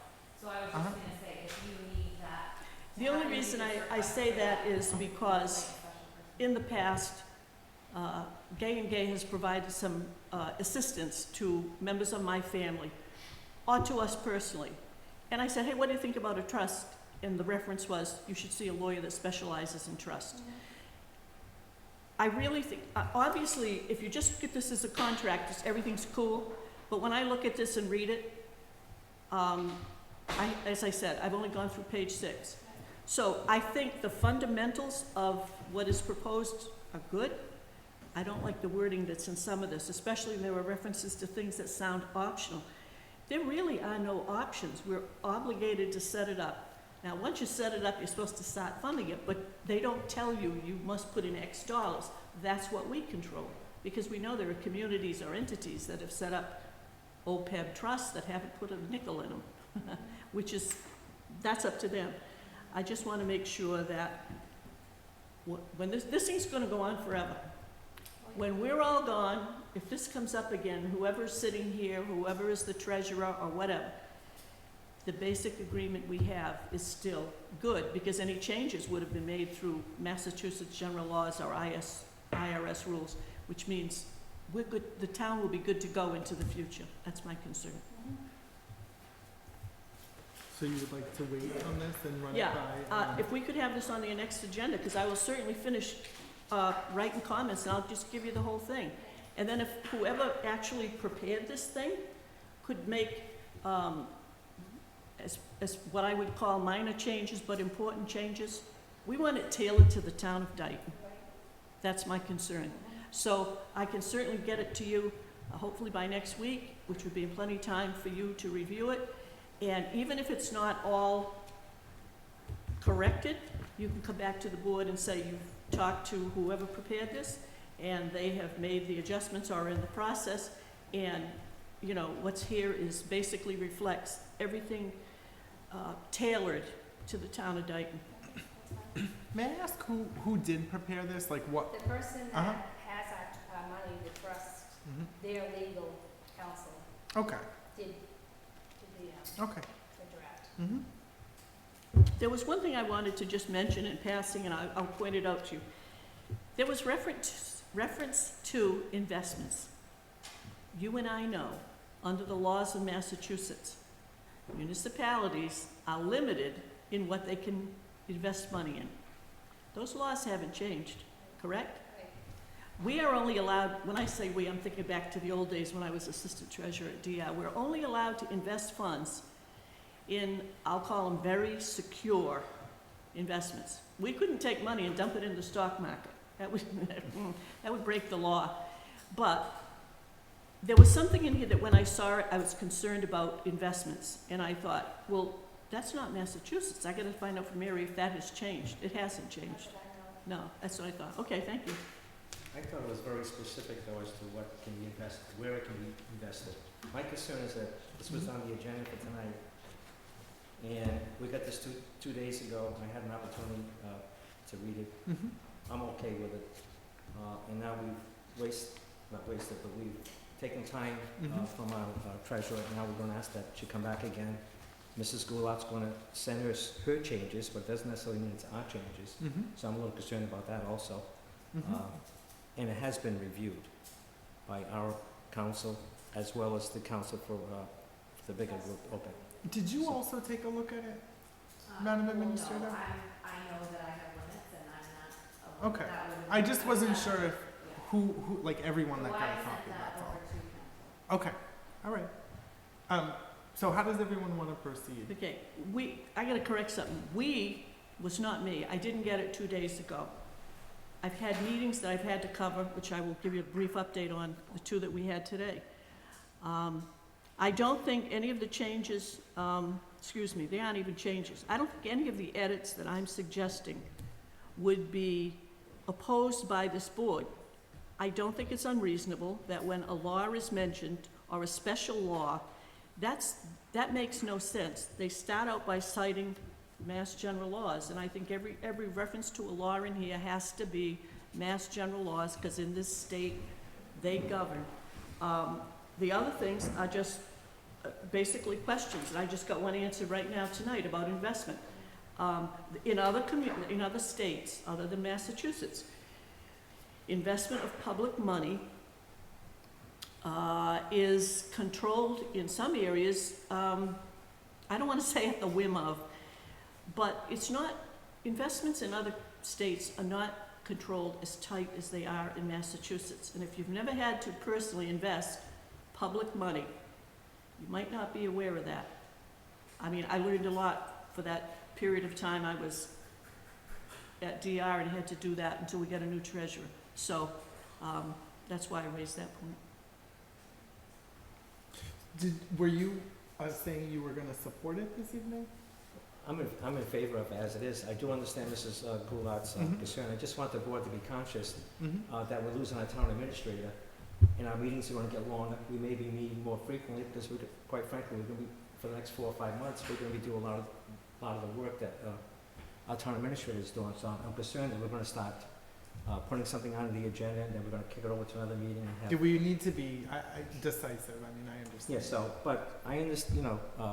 Mrs. Goulart's very busy, and I understand that she didn't have the opportunity to look at this. I think it's fair that she be given an opportunity to look at it, and she wants to make her comments. I would like to see those comments come back to us when we actually vote on this. I'm sure Mrs. Goulart. So when I do it, I can make copies and just leave them in the office with your name on them. Yes. I'm certainly not looking to create work for you or for Mrs. Hathaway, but I'm not worried about the work for me because we're going to have more work, and that's the name of the business that we're in. I did not pick up on the MGL, I think you're correct about that. If it said GL, that's something that has to be addressed, so, I mean, they were. Okay, so I typos will, that- if it's acceptable, I will make a motion to continue this to, the next meeting. I will get the rest of this marked up. I will, get it photocopied. I'll leave copies in the office for both of you. And if I have any questions, I will ask Mary first, and then I will say, I asked Mary this, and she said this looks okay. All right, or Mary's gonna follow up on this, just so that you know, quickly, it'll be in red. You'll know exactly, if you see red, you'll know exactly what I'm questioning. Some I've seen- places you're I've just seen gonna you see red before. MGL. Yeah, but I just bought another dozen, so, good to go. Okay, So- I will entertain motions. Mr. Chairman, I ask that we take the OPEB trust document under advisement and that it be on the agenda for the next meeting. And I just, I'm sorry. Yeah, you want to say? I was just, before it gets seconded, I think we may need to have a meeting next week. So I don't know what everyone's, I know you're busy as well.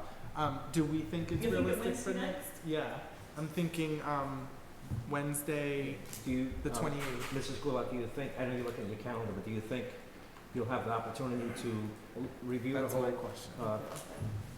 trust as well as provide the treasurer with? I should be able to get it done by the weekend, so if I get it Monday, I can photo it and get it to Mrs. Hathaway.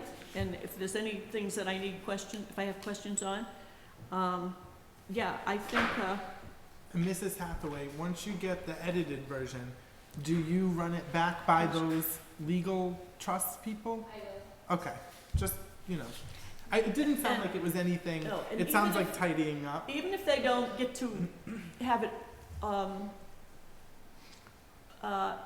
even if they haven't finished the edits, as long as they say to you, we understand what the concerns are, we'll make those changes and get the document to you, we can vote on it, okay? What's next? Oh, 28.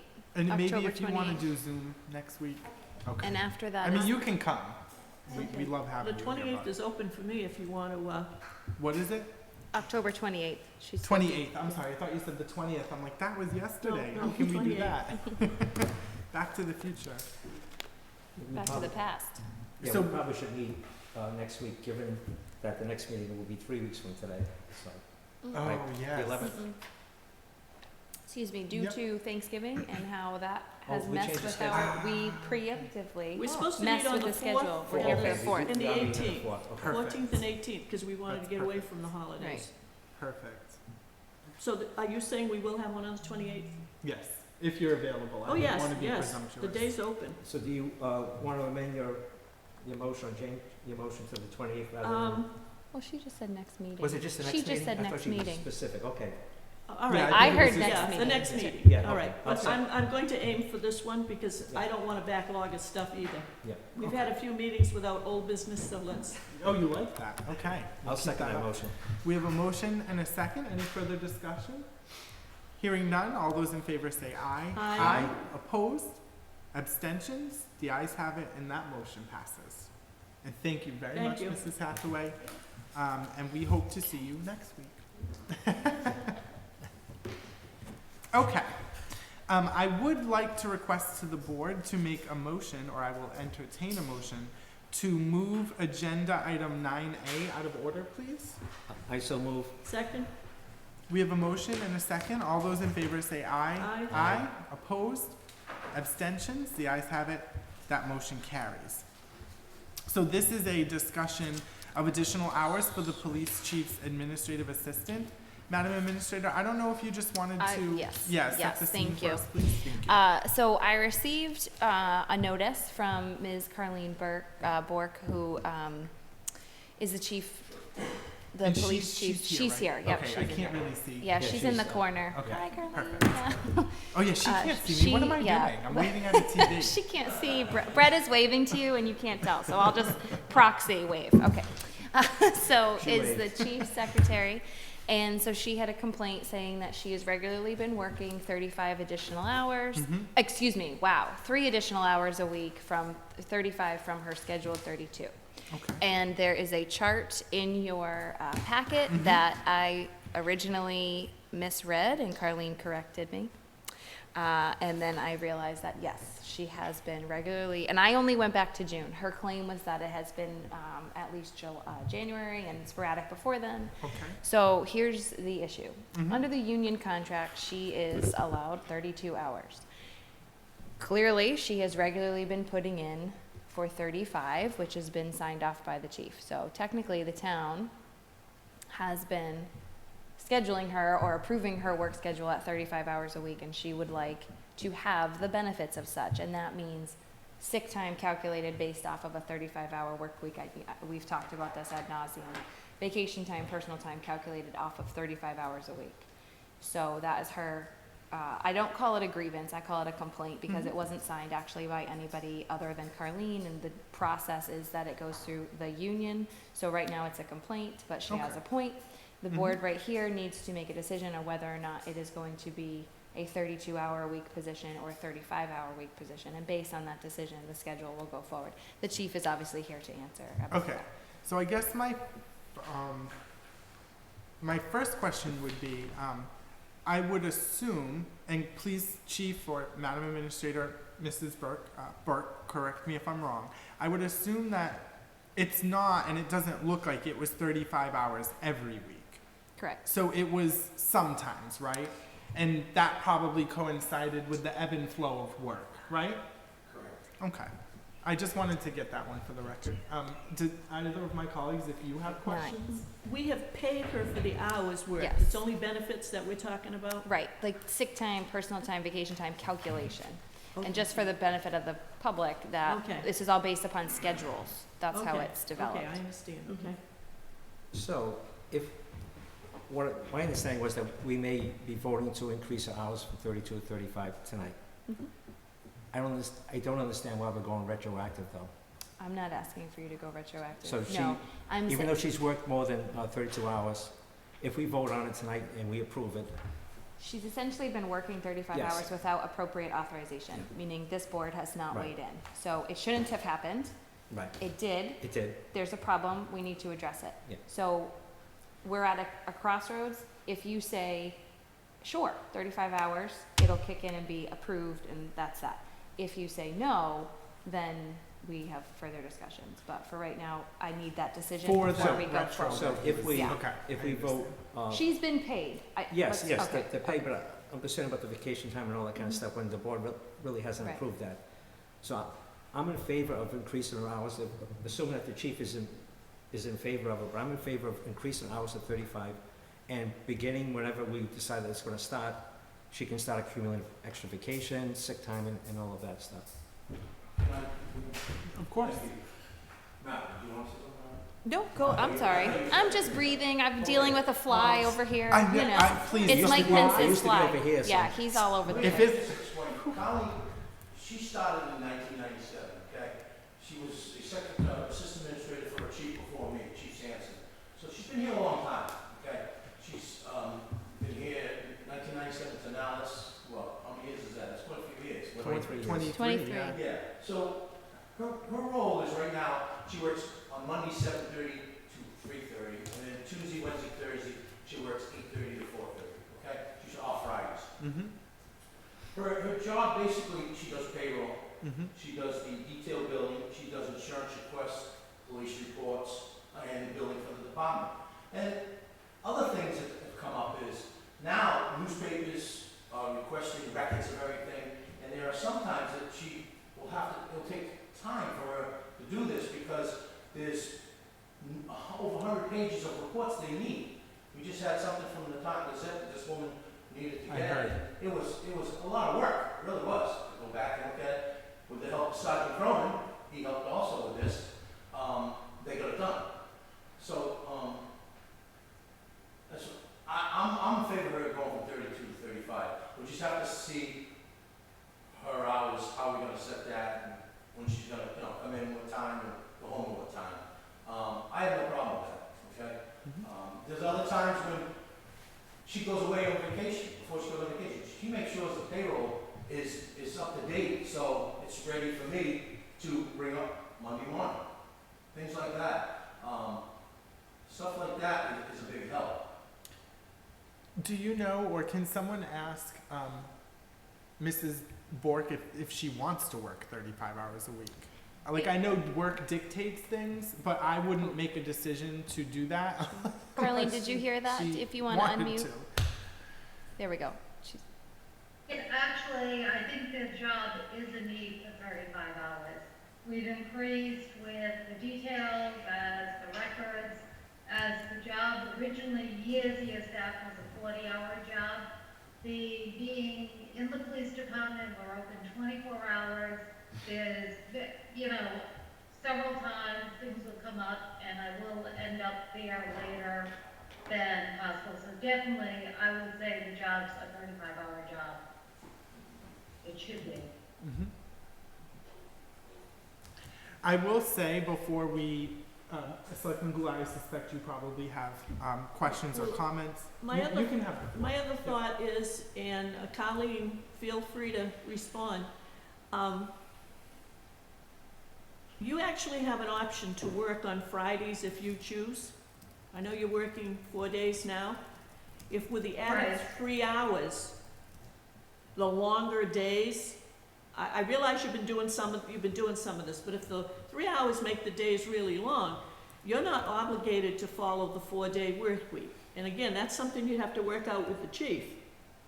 So, this is Even- just a comment, sort of. But even though the other, how do I phrase this? Even though the other employees covered under that Mhm. clerical union They all contract have different do- hours, the contract spells them That's- out. Well, that's So all I'm saying is, Actually, I have if when we went to the 4-day work week, Mhm. we had said to employees, if you find that those extra hours or those really long days are killing you, speak up, all right? And all I'm saying is, we instituted the 4-day work week at Town Hall and this building. But the other buildings that we have with people in that union have flexibility. So this would be something she'd have to work out with the chief. Well, and Yeah, also, go ahead. so I just want to say, this has reverberating effects on more than just her position. Mhm. You have a fire chief assistant whose position is relatively new, modeled off of this 32-hour schedule, so just be mindful of that. I guess I have the dissenting opinion in the room that I don't think it should be increased. And my formal recommendation is that the chief puts the request together for the budget, and going forward for it to start in July, and then stops the continual requests, the additional hours worked regularly. And then again, just to call attention that this is just from July. I didn't go back to January, because I was looking for a quick synopsis, and I didn't go back after I saw this because it was clear that it was routine enough to have this conversation. Okay. So I just wanted to make that distinction. Do we have money to fund the additional 3 hours if it happened starting Monday? He has a additional patrolman line that he hasn't advertised yet for, so there's money there, and I actually believe this might be in the budget already. We do. Oh, all right. So we're not, The only thing, Selectman Goulart, when you said about Fridays, she is in a union, clerical union, so I don't know what that contract states, their working conditions or what hours. No, they you work. develop, She's you not. She develop the wouldn't be schedule. affected. You develop the schedule and it's based off of Yes. that. We have a whole, now, a chart all about converting, Yes. so it's very clear these All right, days. see, I didn't Yeah, know. no, you'll develop the schedule and then Yeah. we'll figure it out. yeah, if that's what I wanted her to know, Yeah.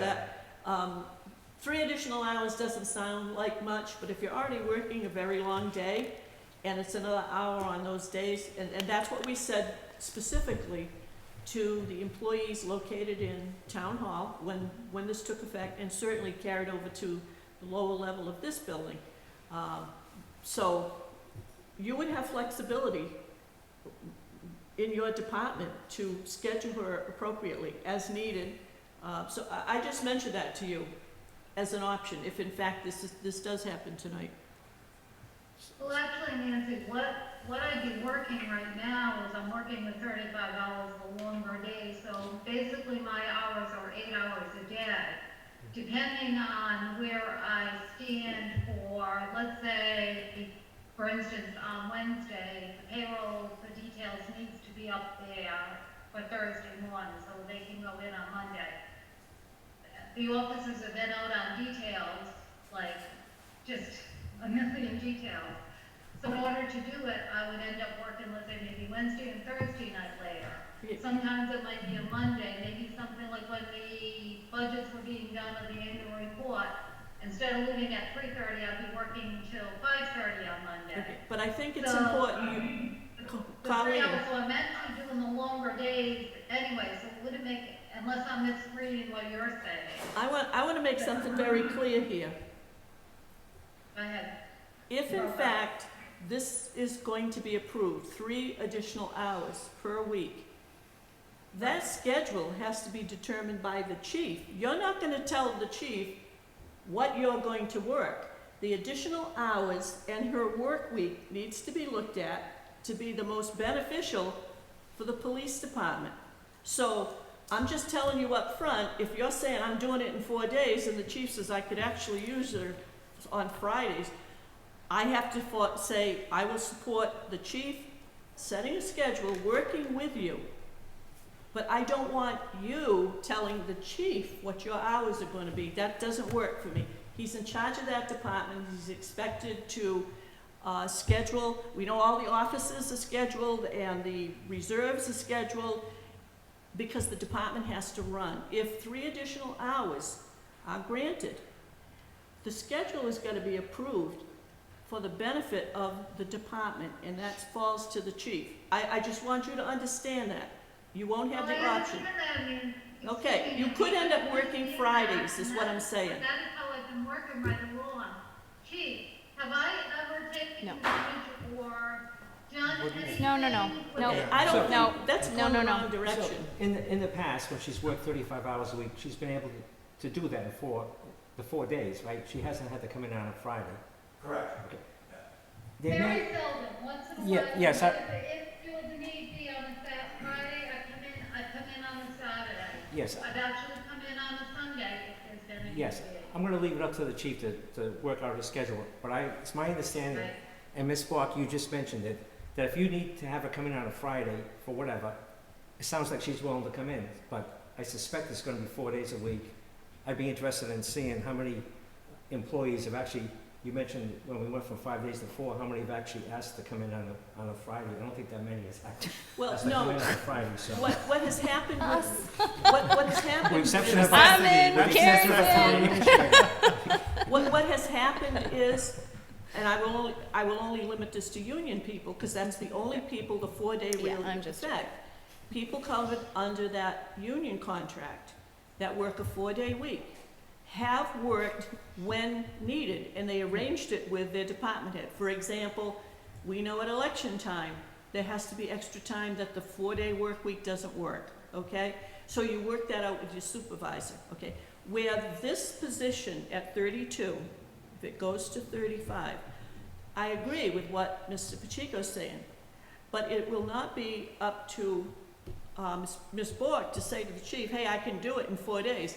My position is the chief sets the schedule, and that's fine. If it's 35 hours, that's for the chief to set in the best interest in running his department. That's part of the administrative task. So I just wanted it understood that if in fact it goes to 35, it doesn't mean it's going to be 4 days. That's between the chief and Mrs. Bork, best interest of the department. That's where I'm coming from. Are you taking motions? I am. I just wanted to say you manage the department, so I'm going to let you, Yeah. as always, manage the department. I want to make a motion that the police chief's administrative assistant's hours be increased from 32 to 35 hours per week. We have a motion. Effective, Can I do that, sorry, starting November 2nd, it's a Monday? Effective November 2nd. We have a motion I'll second it. and a second. Under discussion, and this is not even necessarily about this, I feel very strongly going forward that we need to have these conversations before we get to the point where someone's already been working and now we need to make a decision on it. I always support every department. I pride myself on that, so I will support any needs of any department. But I do, if someone needs more hours or needs to work overtime or anything like that, just let us know. We will get it on an agenda as soon as possible, and we're gonna have that discussion, okay? I agree completely, and not only that, that's the process we've used. I know Mr. Ferry came to us for additional time, and I'm not sure who else did, but the whole point being, number one, hours of work are set by the employer, and in a particular case, depending upon the department you're in, it's covered by a collective bargaining agreement. But even if you're not covered under a CBA, the employer sets the hours, and it goes that way. So I just wanna, as I said, I just wanna make sure that it's understood. The chief will determine the schedule. My reason November 2nd is so we can sit with her and discuss Sure, how we wanna makes sense. make the schedule. And that will mean that full benefits will start on November the 2nd. The Yes. hours, the 3 Yes. hours get added and the benefits start. Selectman Pacheco, did you have anything? Nope. Okay. All set. I'm in favor of it. Hearing, no further discussion, all those in favor say aye. Aye. Aye. Opposed? Abstentions? The ayes have it, and that motion passes. Carleen, sorry, do you have any questions, Carleen? Are you good? You can give me a thumbs up if. She probably didn't hear me. Carleen, are you all set? Anything else? Yeah, I guess I'm all set, thank you Okay. very much. I'm sorry, Mallory, for some reason I'm not hearing you that well. It's not you. We have Oh, new it's the technology, laptop. and I'm used Ah, to it's the speaking into laptop. this. It's over there. No worries. That's just me. I can't do it. Mrs. Bor, thank you so much. Thank you. We appreciate you. Thank you. Thank you, Chief. Almost just muted myself. Absolutely. Thank you, Chief. Okay. And thank you, Mrs. Hathaway. Oh my gosh, my agenda is horrible. Okay, so I believe we have done everything up until the town administrator report. Are we gonna do Mr. Ferry? Oh, yes, I'm We sorry. do have folks Mr. from Ferry is here for, 8? the snowplow rates. yes, C. 8C. Okay, I'll thank make a you. motion I to would go. also like to I would Mhm. also like Mr. Ferry to weigh in on 8B, because it came up at the stormwater meeting, and he was part of that discussion that we had, so, Okay. I'll make a Sure. motion. Mhm. I'll make a motion that we go to 8C on the agenda. second, We have a motion and a second. All those in favor say aye. Aye. Aye. Opposed? Abstentions? The ayes have it, and that motion carries. Vote on corrected snowplow rates, and we did get, it looks like an updated, it takes me a minute. Yeah, this is fun, huh? When I Before we go scroll, back and the forth. scrolling is super fun. The only Okay. change is actually the third item. We adopted Trucks something over- that, yeah, Do you mind reading it, just because people, like, you know? sure, I'm looking it's at for, it. yeah, go ahead, Tom. Yeah. No worries. You, a typo? So it's trucks over 26,000 pounds with minimum 10-foot plow, $95, correct? Right, That's the correct rate? correct, Okay. So do we only need to change that one? yes. Okay. And I will it's up entertain- from you previously approved 90, so it's a $5 increase. I will entertain motion. Mr. Chairman, I move that we approve the rate for the, read that again about the length of. The truck, Truck with a 10-foot plow, over 26,000 pounds. over Yep. 26,000 pounds at a rate of $95 per hour. That's the equipment and the driver? Yes. Thank you. Oh, they come together, they're a pair. Perfect. I'll second that motion. We have a motion and a second. Any further discussion on this? Yeah, Mr. Ferry, I really appreciate the sign outside of Town Hall so that everyone going down the ramp who may want to drive for you sees that sign.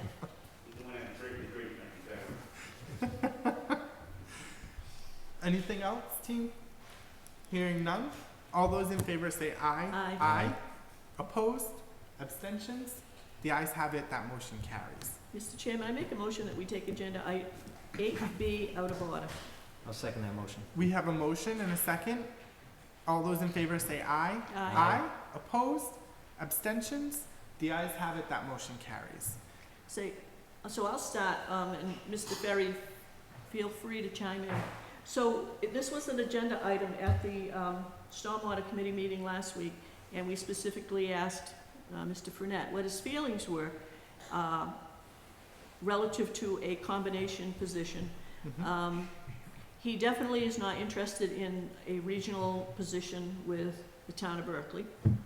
He is really leaning towards strictly conservation agent, because it would be a reinstatement of an existing position, or reactivating, I guess is a better word. He needs somebody ASAP. His concern is that the part of it that would be additional, a stormwater agent combo, or, it's not really his to weigh in on, the stormwater thing. Mhm. Do you want to speak on this? I know Mr. Pilling had made mention, but what you remember from the meeting? I don't have minutes, obviously, it's too early. I don't have them either. Yes, it doesn't make sense, and our current health agent is well aware of the goings on the Berkeley side. So it doesn't seem to be a good marriage anyways with that, so you are correct with that. But you refer to the conservation agent. As a standalone, As a part-time. standalone, yes, everyone, including the conservation committee, is in favor of that. And today's inspection is a good example of that. We had one of our senior members going through the woods. Well, not only that, but if you noticed on Tremont Street, there was some excavation going on that we could see from where we were. Right. And Mr. Fournette said to me, I wish I had an agent, because they could go check that out. Right. It's just a single family thing, but there are wetlands in the area, and he said, Mr. Miller absolutely cannot go out and walk around and do this kind of stuff. But, so it was after listening to Mr. Fournette and hearing Mr. Pilling, I'll just say, talk about local information on the other side of the river, the Stormwater Committee felt that it would support reinstatement or reactivation of strictly conservation agent to address as soon as possible the need that this town has for somebody to assist the Conservation Commission. So that's how it was left. Do you mind if I ask I just have No, commentary. and I just have a question. So we heard back from Mhm. the town of Berkeley, and they are also uninterested in regionalizing, so Well, fine. We didn't want that's you it.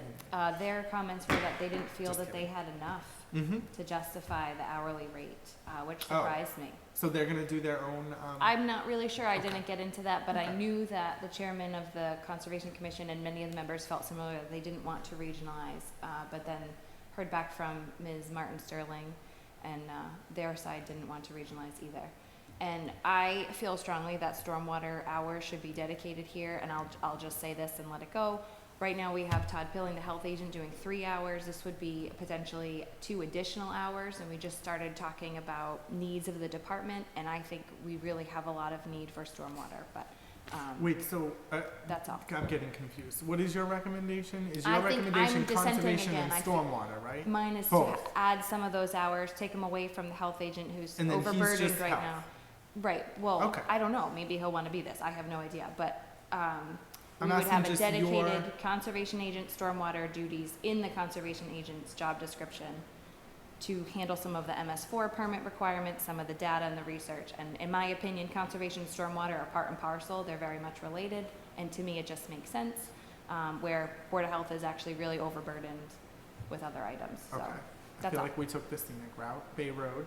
I'm just teasing you. Windy Pleasant Street. So is your recommendation is conservation and stormwater? This Dedicated to person who yeah. will, this Yes. individual who will be hired would do both. Both, yes.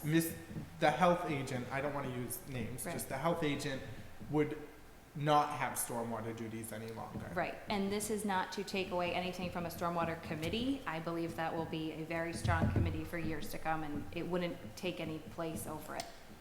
I shouldn't say my apologies. The stormwater committee wants to hire a conservation agent and keep the health Okay, agent no. doing stormwater? We weighed in on conservation Uh-huh. / stormwater. Mm-hmm.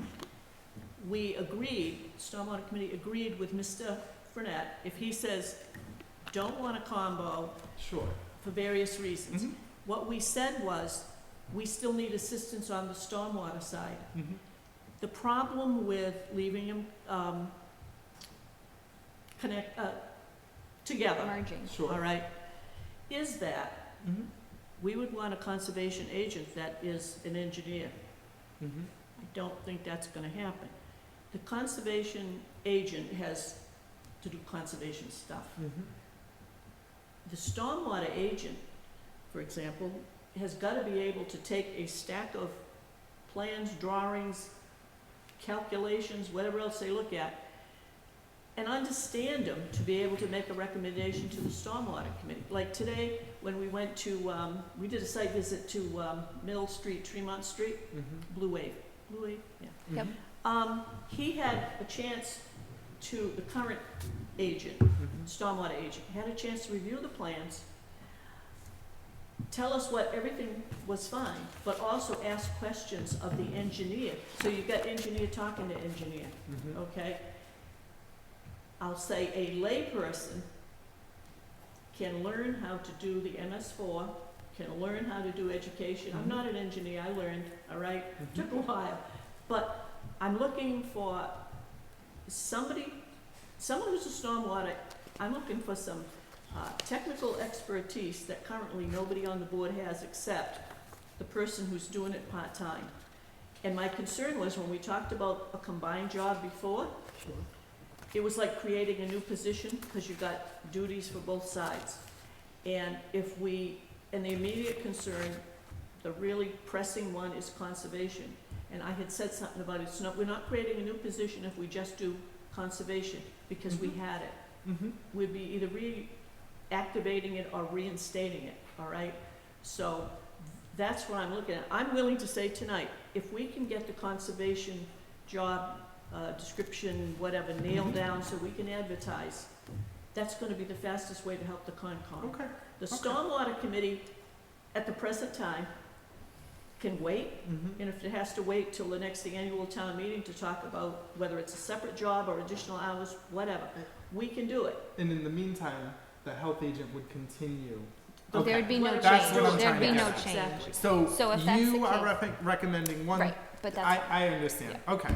so okay, I tonight, if figured you it do out. go forward, it's Sure. hours, pay rate, and then I'm assuming if that goes, removing the stormwater duties from this job description, and then we'll go forward. Do we know, we got a ballpark of what we would pay a conservation agent? That's what I did that, I didn't have I any did info on that, package.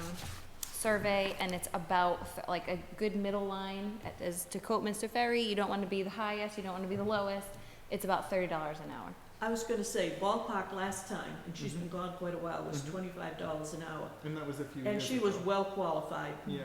you know, so, I think we need it. It stinks to have to spend any money, but I know this position did exist before. I do understand the eminent need for this position to be filled. I think it's an important position. We've been lucky to have Mr. Mello for as many years as we've had him.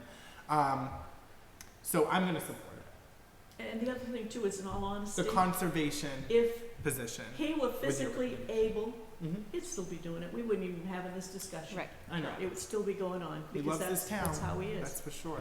Um, And I do want to take your part of the recommendation, which is removing the stormwater stuff like you were just saying. I was just saying, I know it's a public health crisis, so obviously the Board of Health is bunkered down with all sorts of stuff, but even before that, they were asking for more hours, and I expect them to ask for some more after some conversations with Todd today. So I'm just trying to reallocate those hours Yeah. just to help them out a You little know, bit. and the other but- thing we talked about, when we talked about the, we took articles off the warrant, Mhm. those Board of Health articles, and we talked about the possibility of using COVID money to cover some additional things if they have to happen. So it's not, there is some funding out there that's not, if you will, town dollars. So that's a plus, but, I agree with you, the immediate need is conservation. Sir, you have the floor. I mean, you had just, we had been talking. Yes. So I just wanted to give you a chance. I'm not putting you on the spot. My apologies. No, that's fine. I am concerned that, I know we've had the position in the past. Mrs. Goulart, do you know how many hours that person worked? We before? couldn't, The we person couldn't, we had before was, I think she was paid per, inspection. yeah. That's what it looks like. We couldn't find any like hard and fast details, so Karen went to the, excuse me, I'm sorry, Mrs. Brady went to the town reports, and it looked like it was paid per inspection, and it was around $25 an hour based upon what was expended. Mhm. And do we know how, on average, how much the weekly, It was 2006, 5, so it was a while ago. Mhm. It's been a long time. I'm reluctantly going to support this. I think, as the chairman has said, we've been spoiled by Mr. Mello over the many years. I've been out on things with him, so I know he's been very active in the past. I'm sure he wasn't getting paid $30 an hour for 25 hours a week. No, we got him in a Mr. bargain. Mello. So I appreciated all that he's done for the town. I am reluctant to support this. We're now creating, this is $750 a week. You're gonna be paying somebody with benefits. But there definitely is a need. I do respect Mr. Frenette's opinion and recommendation. He's been, as we all know, he's been very involved, as Mr. Mello has, with the conservation for years and years. So I am reluctantly, but I will support it. I mean, I'm reluctant too. I want to be very clear. Like, we're in a pandemic. Like, we have to not create, but we have to start paying someone again to do this work. Yes. And I understand it's hard times, but I just keep thinking how lucky we were to have someone who lived in town who just loved the town enough to like do the work. So, This is kind of bittersweet, absolutely. because we recognize the need, but we also recognize what somebody did all those years. And what's kind of sad is we know he can't do it Yeah. anymore. If he could, we know he would. Yeah. And so, Mr. Chairman, Mhm. I'm gonna make a motion that we reactivate the position of conservation agent to the Conservation Commission at a rate of, Mrs. Aaronstein, $30 an hour? Yes. And did we come up with hours? Mr. I- Frenette had recommended not, I'm interrupting you, don't. I was just gonna say, I recommended 25. I was thinking 20 for conservation and 5 for stormwater. However, you could fill up 25 hours of conservation. Building is still happening. I know we're in a pandemic. We're all wetlands and ledge. Well, so building is happening probably more than Yeah. normal. So it's $30 an hour for 25 hours a Mr. week. Frenette 25 hours a week. had recommended 25 hours at $30 Okay. an hour, so I would Okay. support that recommendation. I'm sorry. I thought the whole time I thought you were saying the opposite. My apologies. No, I totally He's recommended misunderstood you. $30 an hour for 25 hours per week. I may have said the opposite. No, I just Play the feel tape like back, I was please. No. anticipating it. My apologies, Yeah. sir. Mr. Ferry, do you have any comments? No? You agree with what I just explained is what you understood from the Stormwater Committee and what the priority is? I mean, Yes. all right, thank you. I'm just gonna, Scott's not coming out for me. Excuse No. me? As long as Todd's not coming off the committee. He's not. There's Oh. nothing happening with stormwater. It's gonna proceed as We is. take it away from him. Yeah, You nope, did it. stormwater is staying the same. No, Okay. Mr. Ferry.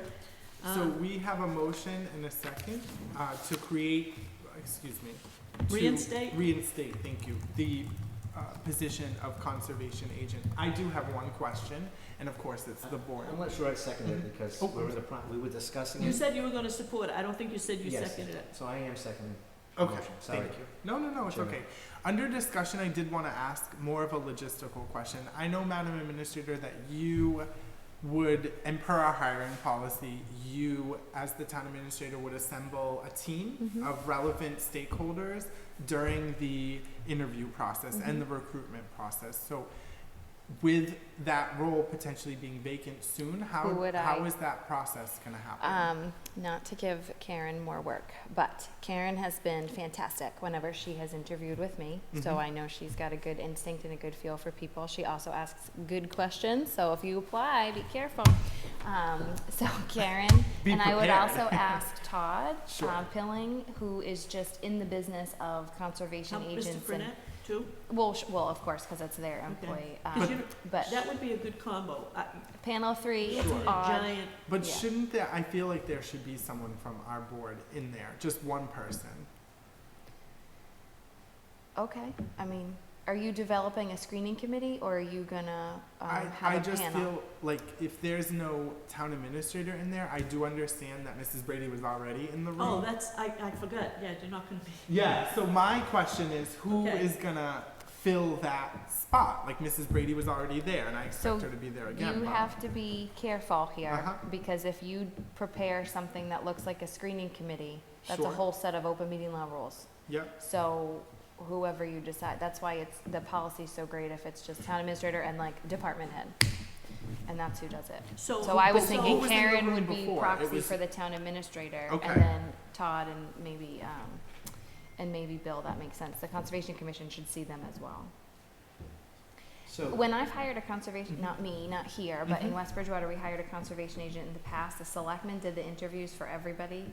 And then the Conservation Commission was present in the room. This goes back to 2008 though, so things are different, pre-changes for open Mhm. meeting law and pre-selection committee Mhm. rules.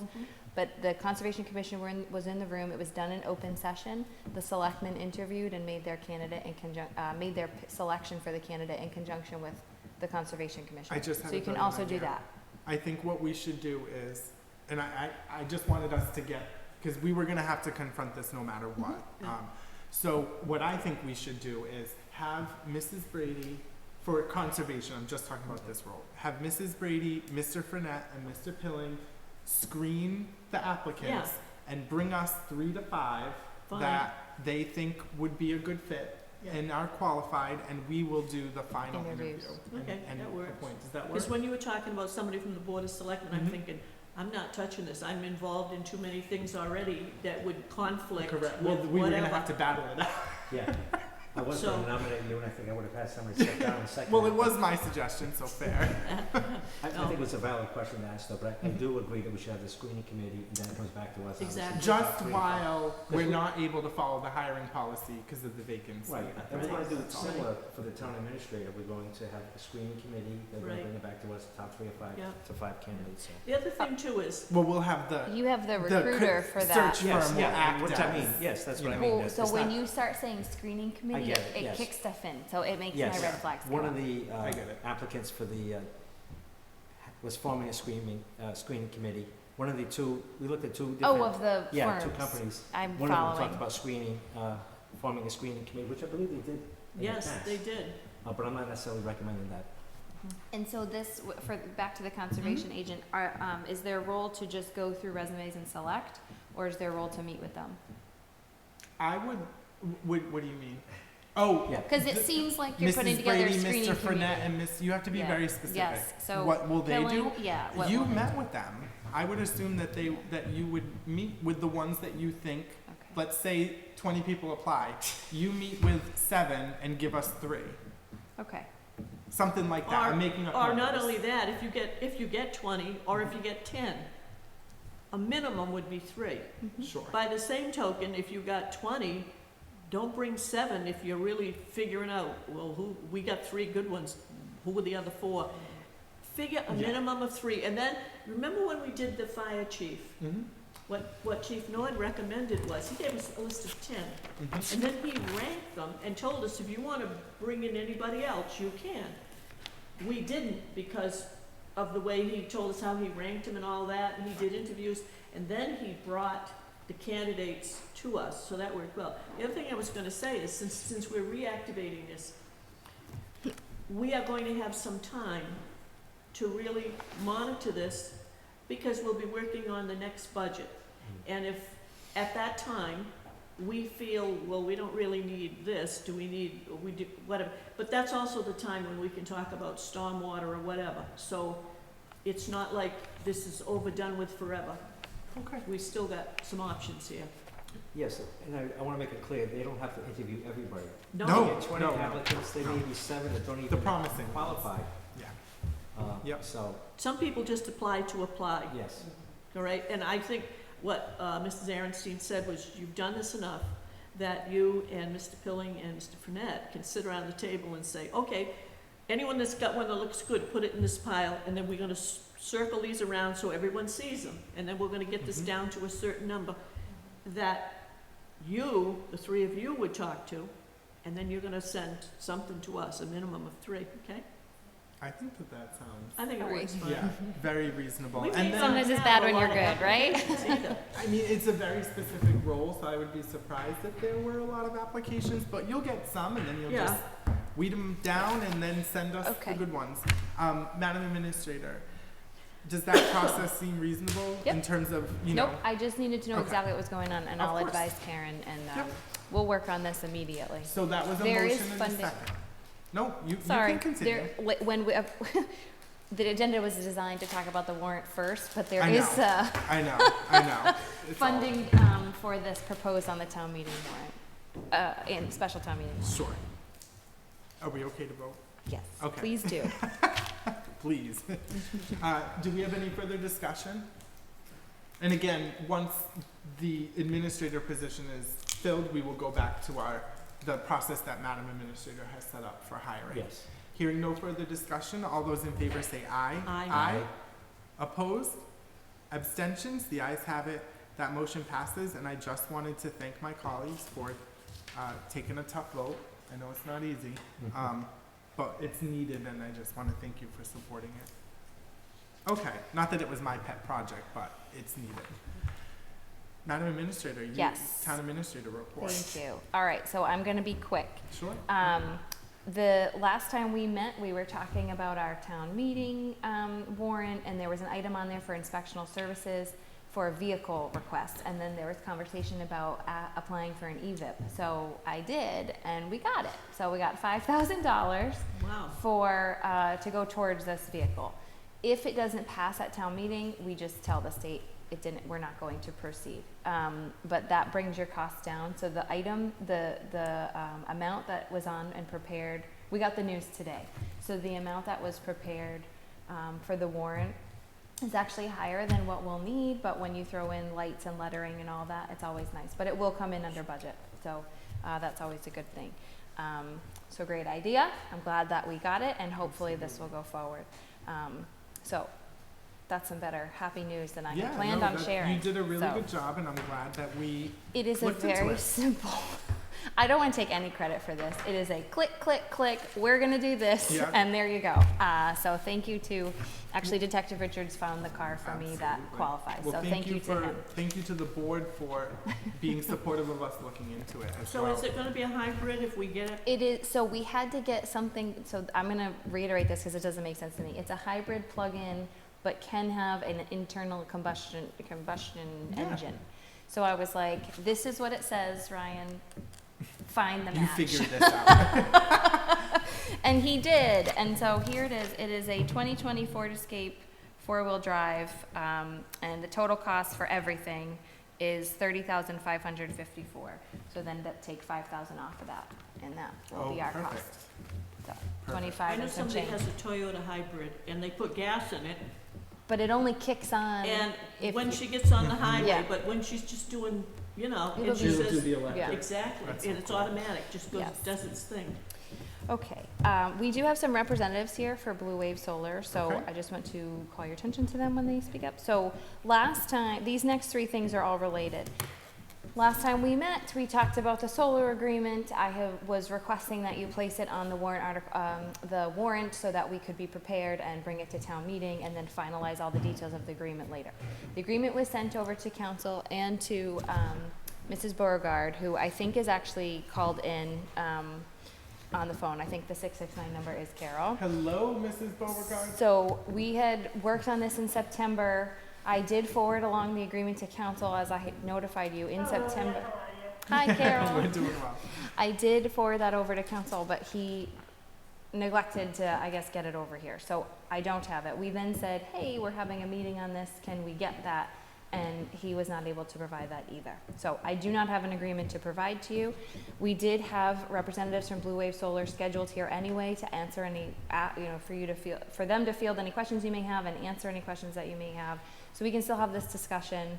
I don't want to speak for Mrs. Beauregard, but I believe the assessors, as I stated last time, the assessors are in favor, but she's here to talk about that.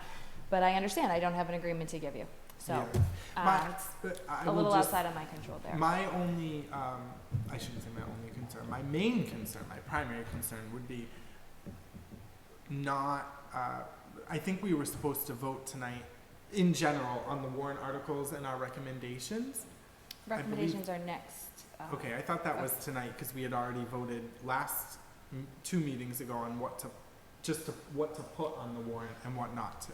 So right now, the warrant is open, Mhm. but only until tonight and only entertaining this article. You did vote 2-1 to put. put it on, It correct. on, but with the Correct. understanding that we are Yep. going to discuss it further, and so that's Correct. that's Yep. where we're at, yes. So if the conversation, and thank you for that clarification, Madam Administrator, you are correct. If the conversation is whether or not to put the solar pilot on the warrant, I'm gonna support it, I said I would.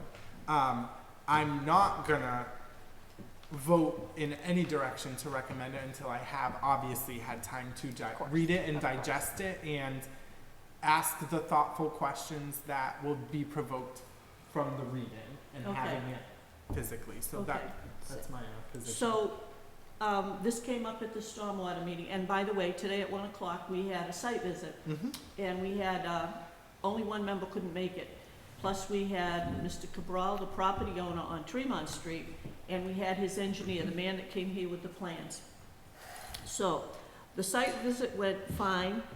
What we told him was, at our next meeting, the November meeting, Of the stormwater committee. Correct. Okay. that we would, unless something major happens, we would approve the project with, as long as they get information to Mr. Pilling and Mr. Agia. I don't think Mr. Ferry was in that group, waiting for stuff, but as we stood around, after we walked around, and we were back in the farm area where the building is, the engineer was quite confident he could get that information to those two people.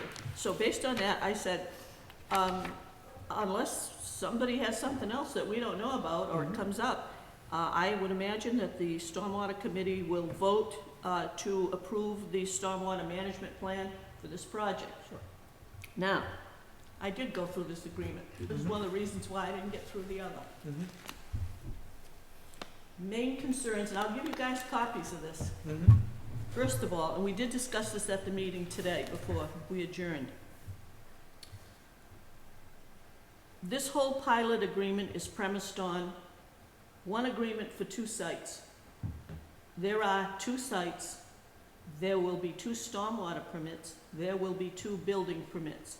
Therefore, there should be 2 pilot agreements, which just basically means when we get the wording ironed out here, just change the address and only list one, and break up the dollars that are listed in the payment plan so that the dollars that would be received for taxes on Middle Street, that's this plan, and the dollars received for Tremont Street are this plan. The reason that we really looked at it is because there is reference in here. Now, this top page references one agreement, 2 parcels. And yet, in other places, it talks about owner of real estate. Well, we know there are 2 owners of real estate. It's not one party that owns all of this property. There are references in here to real estate and real estate taxes that I question. That's the bugaboo we ran into. Excuse me. Just to tie it in for people watching. Right. At the 3-hour fantastic meeting we had Right. a few years back. The anniversary of that is coming They, up. Oh, yeah, yeah. It is. Happy anniversary. This is a boilerplate because it references to recording in Worcester County, and there's another place that talks about Worcester County, and then there's a third place that says something like, oh, and obviously, we need 3 signature lines because what we agreed to is it's the board in office when the town approves it that must sign, and it's all 3 of us. But there was under miscellaneous, notice of this agreement may be recorded by the developer in the applicable registry of deeds. No, must be recorded, and forget applicable, it will say Bristol County Registry of Deeds. This thing has got to be fine-tuned to Dayton, and all references to the Worcester County has got to be stricken. But, when, most of the notes I wrote are on the front, and you guys can look at it, it deals with ownership. And starting out as a singular, but mentioning 2 projects, which makes it duplicate. And it talks about terms and conditions if something should happen. If, for example, one of the things we talked about was if one property owner doesn't pay their real estate taxes, well, you can't bring everybody into this. There's two different people that have different obligations. So anyhow, all of this is all spelled out. The only thing I would say about my concerns dealt with front-loading the agreement. They have done that somewhat. Okay. I would just ask 1, 2, You're on the 3, line. 4, 5, 6. The first 6 years, it's sort of front-loaded, then it Okay. drops to 12,000 a year.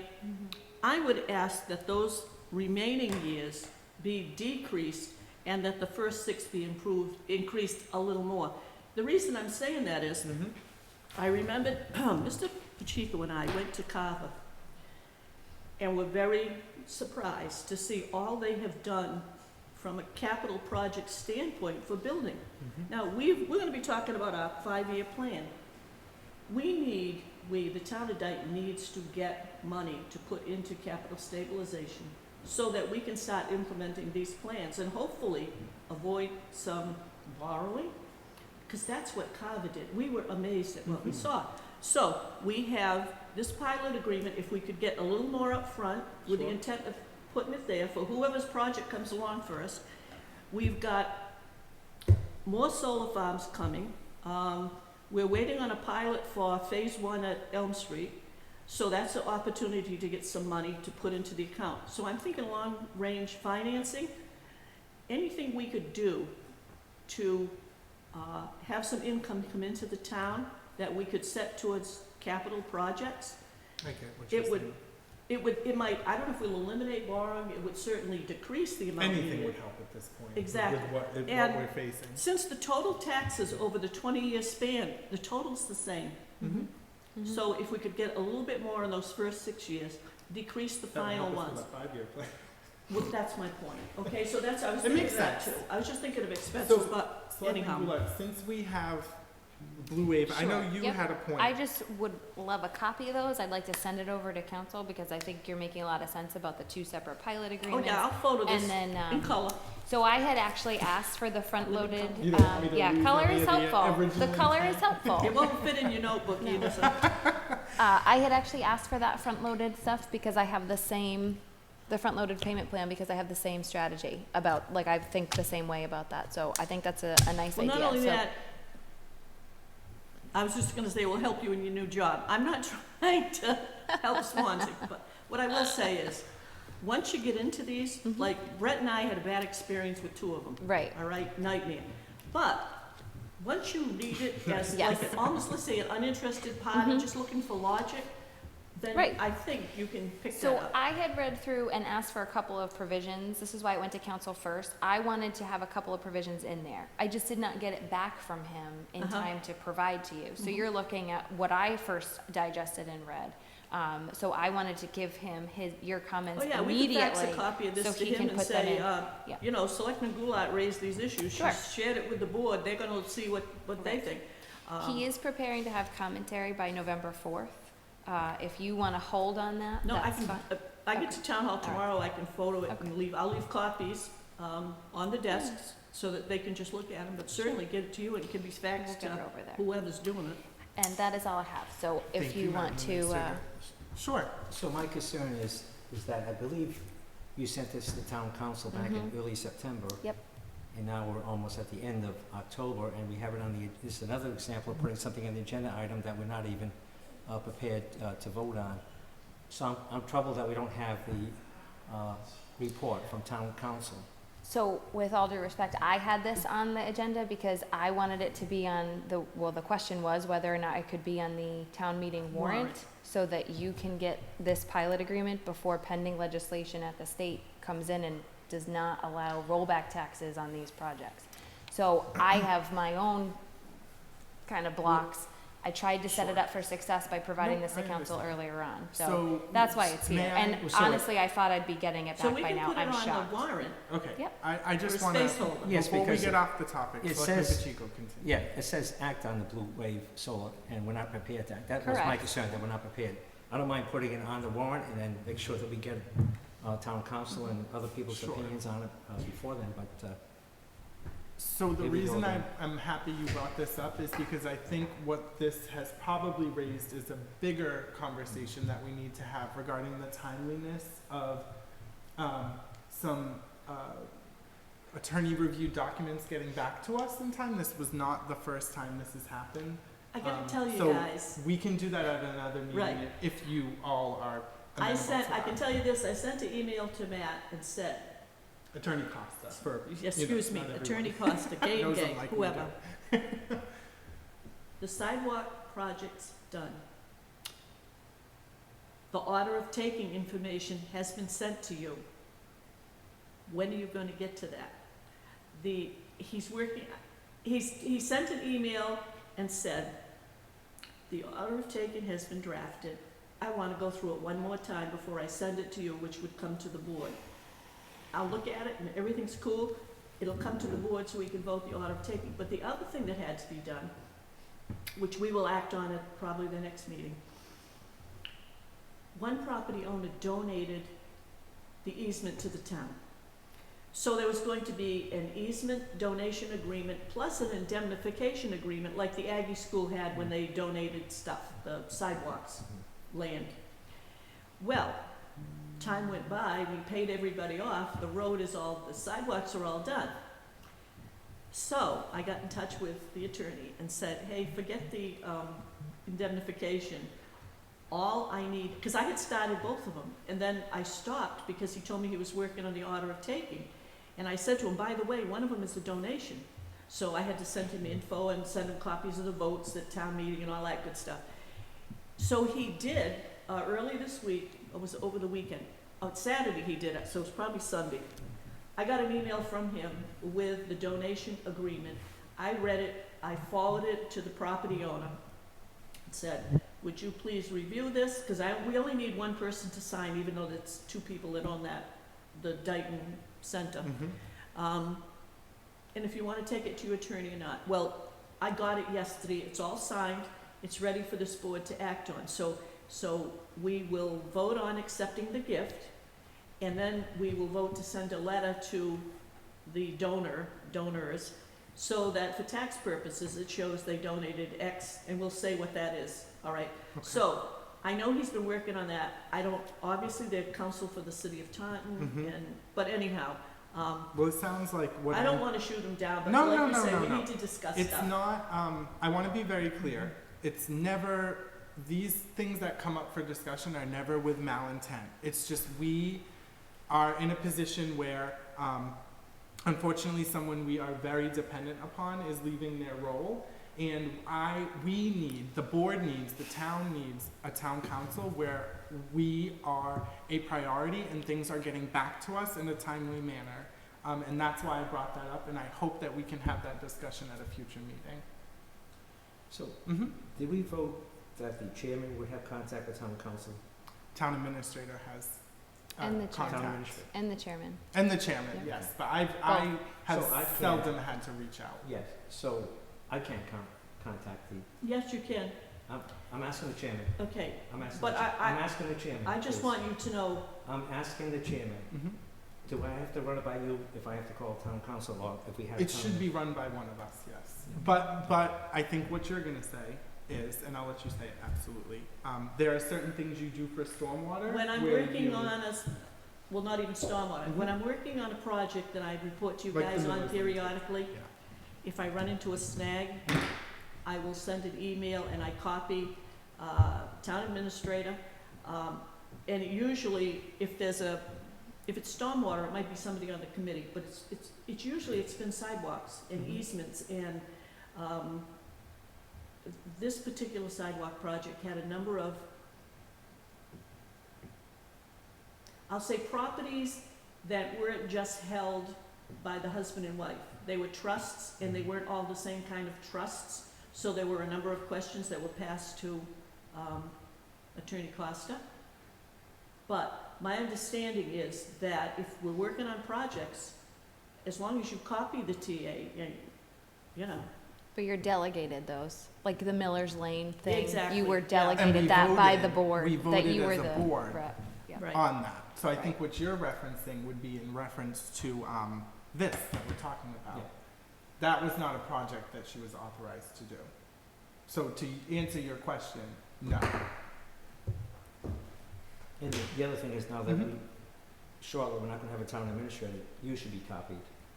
Oh, yes, On absolutely. everything. And to town administrator's credit, and I did send you an email and I said, and I think I sent it directly to Attorney Costa, and I said, please can you CC me going forward because, you know, obviously but you have been very good about forwarding me that information or having me on the conversation thread as it's occurring. So I appreciate that. Okay, procedurally speaking, for the three of us, once we no longer have a town administrator, we still can't communicate. Yeah, well, no, I know that. yes. So, would we send it to Mrs. Brady, all right? Yes. And say, for example, if I have to send whatever, what I would normally send to the town administrator, I would send to Mrs. Brady, and she would get it out to one board member, two board members, whoever. That's how I do stormwater. I send everything through Mrs. Grassy and say, would you send this out to the board? All right, so We'll do that going forward. until we have a town administrator. Yes, so to be clear, Mrs. Brady and I will take up the correspondence with Attorney Costa, or Gay, excuse me, Town Council. I do stand by my statement about if the board is amenable to having our, and maybe we don't do that right now because we are very busy and we're only gonna get busier, but maybe after the special town meeting or at some point, we should have that conversation about the services that we are. Well, we were gonna have a sit-down Mm-hmm. when they took on a big client. That is true. And then that kind of got set Yep. aside. As a matter, we were going to do it before then, when they had another client that was a big client, which they don't have, but they took on if you will, a bigger one. Yeah, so maybe December, you know, let's let town meeting happen and let's get acclimated Sure. to, you know, just filling that role and us being the face that people see when they come in, you know, into the town hall, per se. The other thing too is we just have all these things coming up right now. Some of these things, they're not gonna be, repetitive, and once we get a pilot agreement that works, it's gonna be pretty much boilerplate, and we'll just say to whoever, you want a pilot agreement? Here's one that works in Dayton. To that point, Madam Administrator, Selectman Goulart made a lot of good points. I know we got off the topic of the solar pilot, but I do want to bring it back to that. My apologies. The upfront loading, I feel like the board would all agree on that. Obviously, you have stated that you agree. Is that something that Blue Wave is amenable to? And if you'd like to unmute, I believe Mrs. Firsty is here. Yes, yep, there she is. Mrs. Firsty, if you want to take the floor, you are more than welcome to do so. Great, thanks so much. So, are you guys able to hear me? Yes. Perfectly. Also, Okay, thanks for great. your patience. So, I'm here on behalf of BWC Greenbrook, and I am representing the pilot here, and we are definitely amenable to the front loading of the pilot. So we did work with town administrator to get it put up front as is, but we can definitely have a discussion about shifting that a little bit. I think that's something that we can talk about internally and then get back to on a dollar amount that works. If you guys have any suggestions that work best for you, please let us know and we can see if we can make that work. I have a suggestion. Yeah. But do you want me to email Jackie or say it right now? I'm sorry, I couldn't hear what you said. Oh my gosh. Yeah, your audio. Yeah. Come over here. Well, I'll. Do you want us to email you that, and you can forward it along, or can we talk about it right now? She's just saying, if you can't hear her, she's asking if you want to have this conversation right now about how it could be better front-loaded, yeah, or do you want her to email you, Mrs. Firsty? We can do that over email if that works for you. That Sure. way we can get it over internally too. So, I will send that out. Mrs. Firsty, since my colleague Selectman Goulart also would like to see this a little bit more front-loaded up front, is there any way maybe perhaps she can send the town administrator We can work together. Okay, and then they'll send you Yeah, one email? Selectman Goulart Okay. and I will Yeah, settle down, this and if to, I'm emailing it. This is a public document, so And yeah, we're very happy to work anybody, on items you mentioned. So just for context, this was a pilot that we provided that was based on the other duties project that we had worked on in Grafton, so probably why there's a Worcester couple County. of items there, like Worcester County and things like that. So Mhm. we were definitely planning on working through any of these items Awesome. with the town administrator Okay. and town council. Okay. Awesome. Right. So it sounds like, yeah, we'll have This is a some public future discussion. document. I'll make sure Mrs. Aaronstein gets it, that you get it.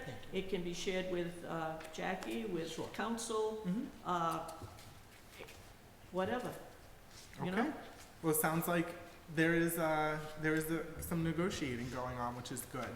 How do we want, for the sake of our warrant and for the sake of the items on our agenda this evening, how do we want to proceed on this? Do you have any recommendations? I do. So we did place an article on there based on last week's vote. So I would just ask that you reaffirm that, if that's the direction you want to go in, and then we will go over, I'm itching to get Selectman Goulart's comments Mhm. over to Attorney Costa, Mhm. and he said that he would have it by November 4th, so you'd be able to have, Oh, let's give it to him as soon as As soon as possible, so possible. he's Yeah, he incorporated. can get Yes. it tomorrow. Okay.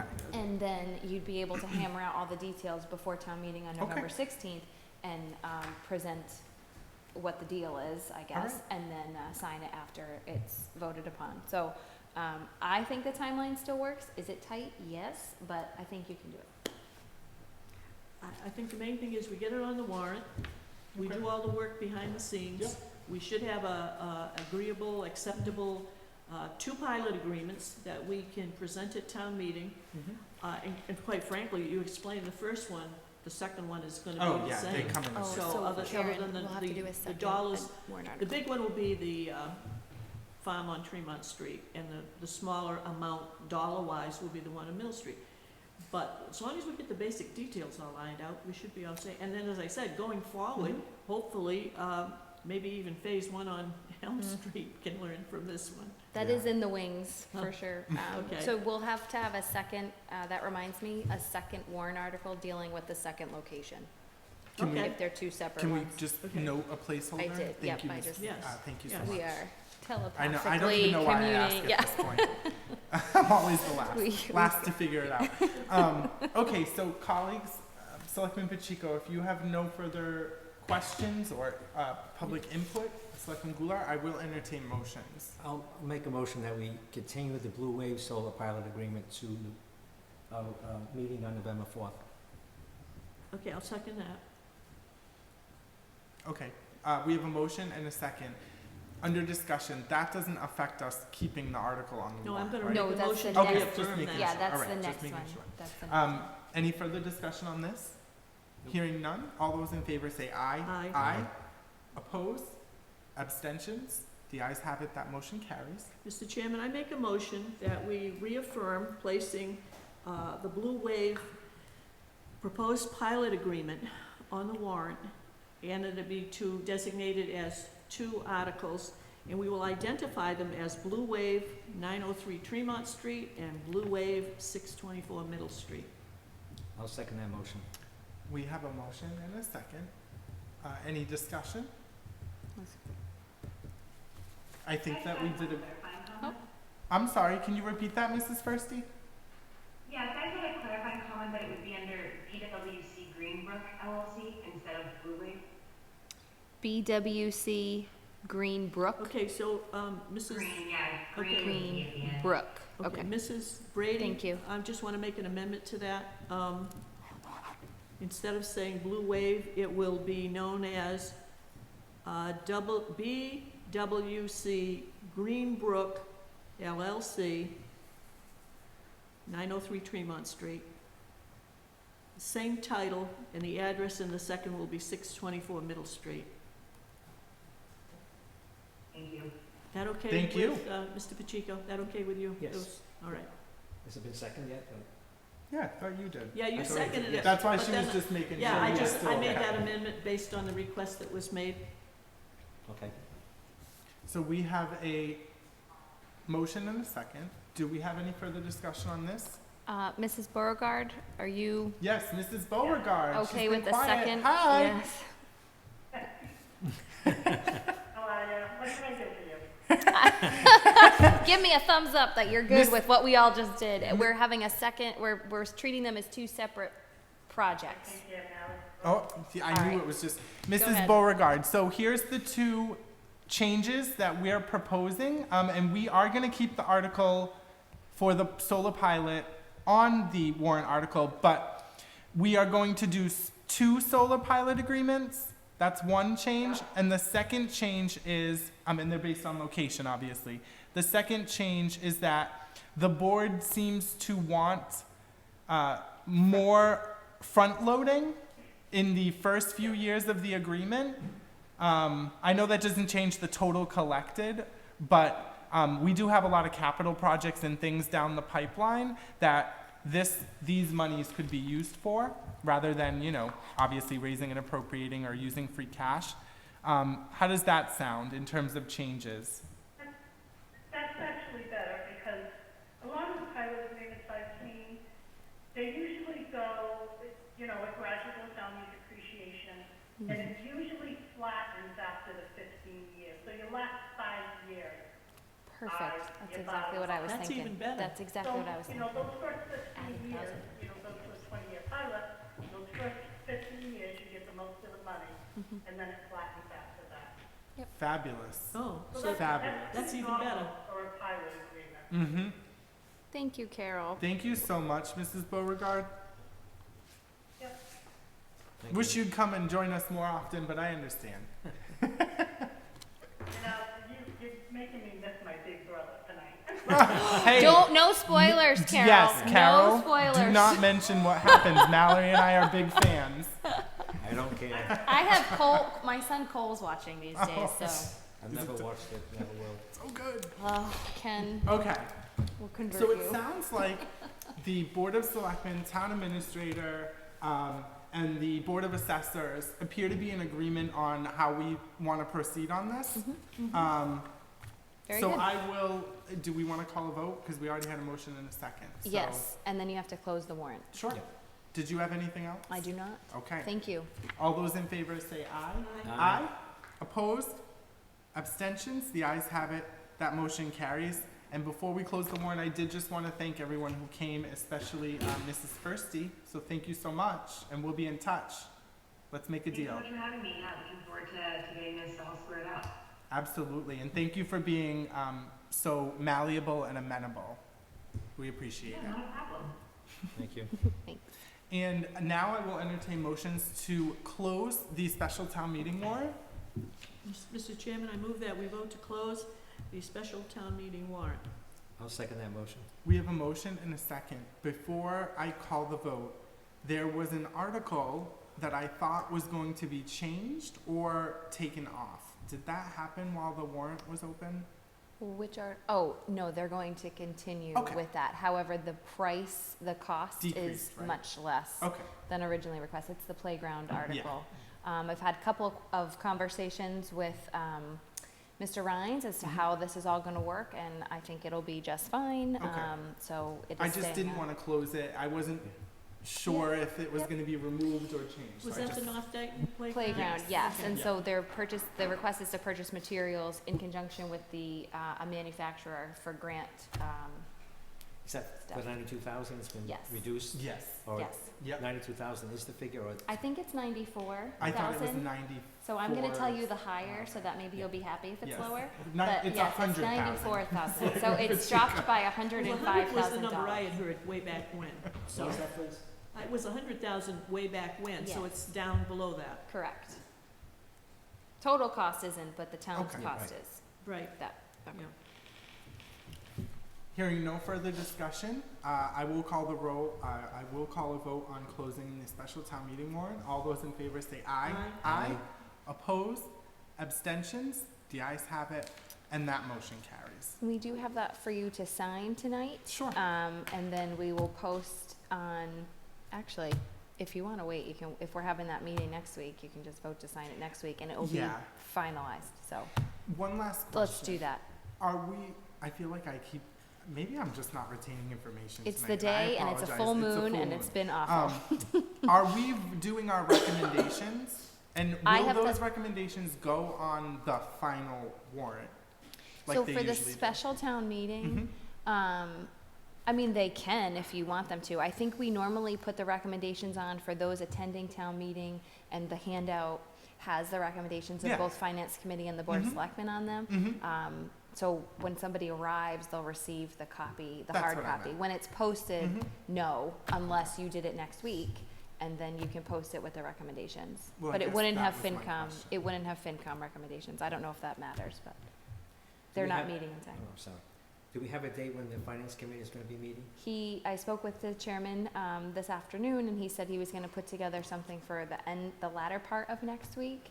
I do plan, it will be by Zoom, and I do plan on Zooming in, just to let them know what I know about the warrant articles.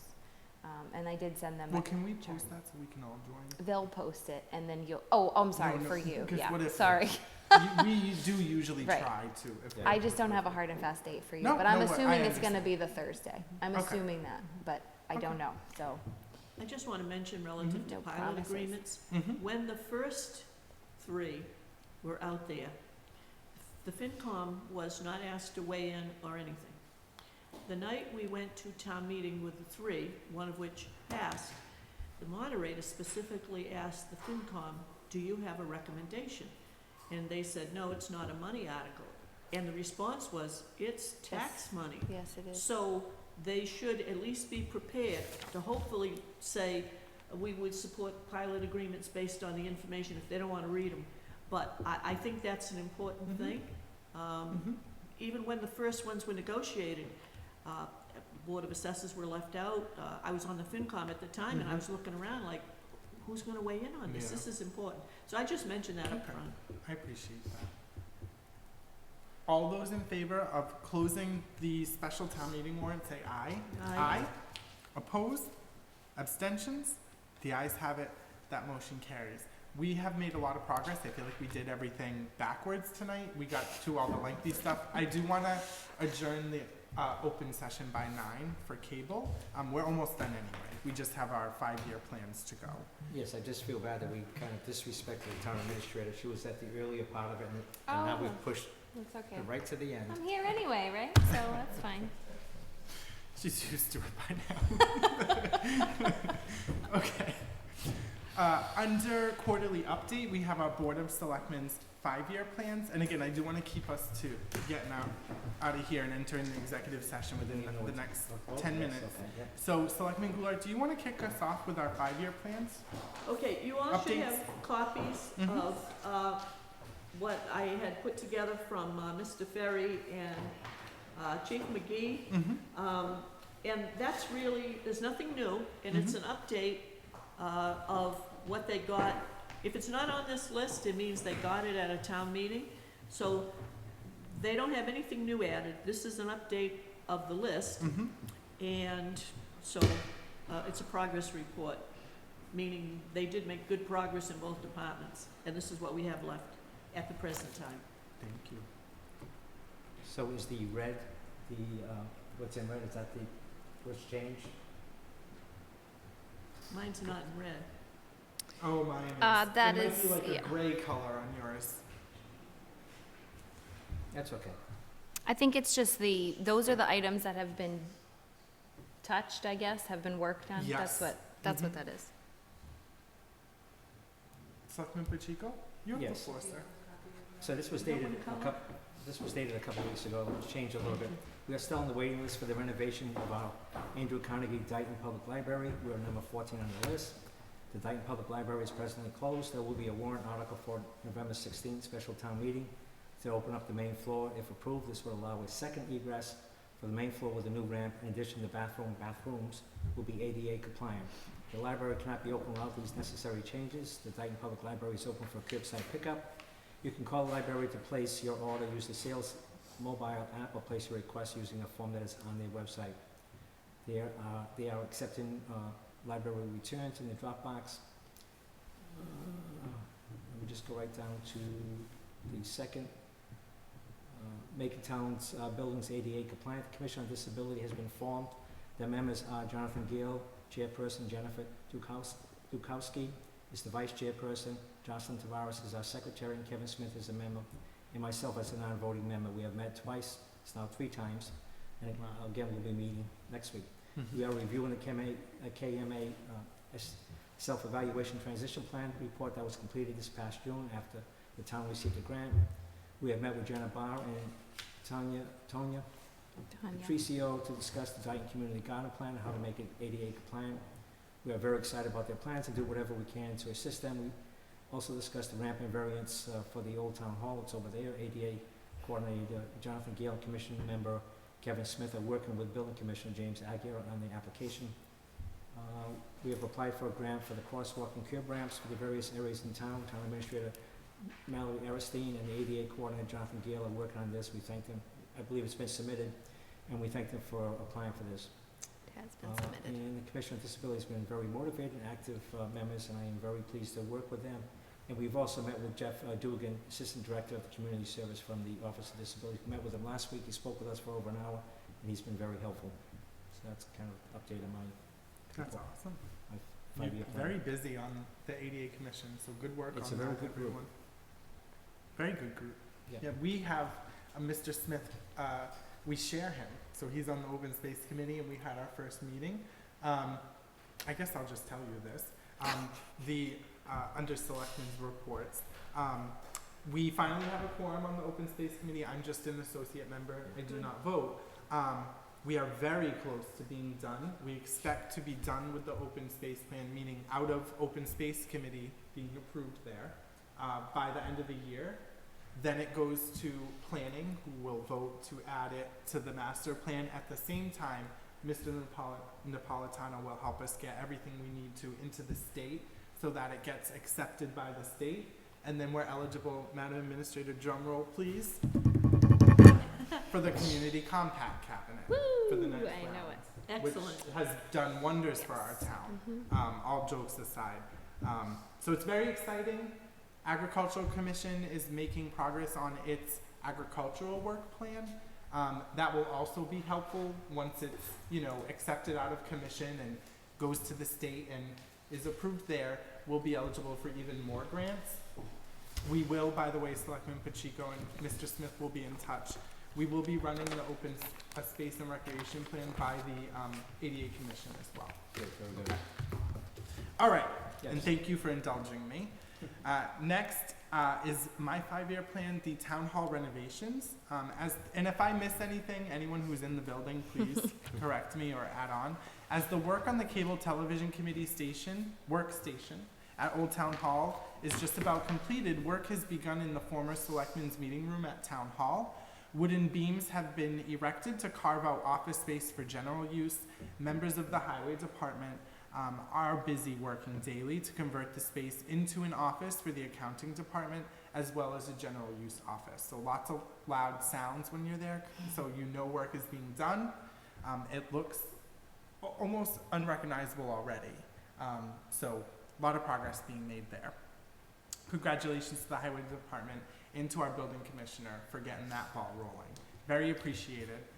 Sewer expansion, and Madam Administrator, if I miss anything, Okay. you are the details person on this. Early on in this project, Mallory and I, Town Administrator Aaronstein and I had decided that this project would need to be funded exclusively or mostly with grant funding, either state or federal, so as to be mindful of taxes and taxpayers. It is not a cheap project, as you can imagine. We've primarily explored expanding sewer through 2 options, connecting to Somerset and connecting to Taunton. Both options have significant hurdles in terms of procuring grant funds, meaning being attractive for those funds, and then they all have things going on in their own respective towns and cities. We have little business. In my discussions with the town administrator, she believes, and I believe as well, just based on the feedback we've got, that we would need some sort of a large manufacturing or industrial company or business, like an anchor store. What do they call it? That's what I call it, anchor store. Okay, thank you. To consider locating to town in order to make our project more attractive to get those grant monies. Currently, the town administrator has provided the sewer expansion feasibility study to the sewer commission in hopes that they may make needed upgrades on our current sewer infrastructure, such as pump stations, while we try to find a large manufacturing company or business of some sort to make our project more lucrative and more likely to secure state and or federal economic development grants. If I missed any, I You tried did to go not? broad picture on Nope, it. that's, Because so many things happened. lot of and nuances. The emails were going back and Yeah. forth between you and Don Sullivan and a lot of different stakeholders. So if you had anything you The wanted only to thing I add. just want to really emphasize, on Monday evening, I did speak with the sewer commission, just giving them a verbal update on where this stands, and also stating that the project is not wasted just because, simply because we didn't expand at this juncture. It's a good project. It's good to know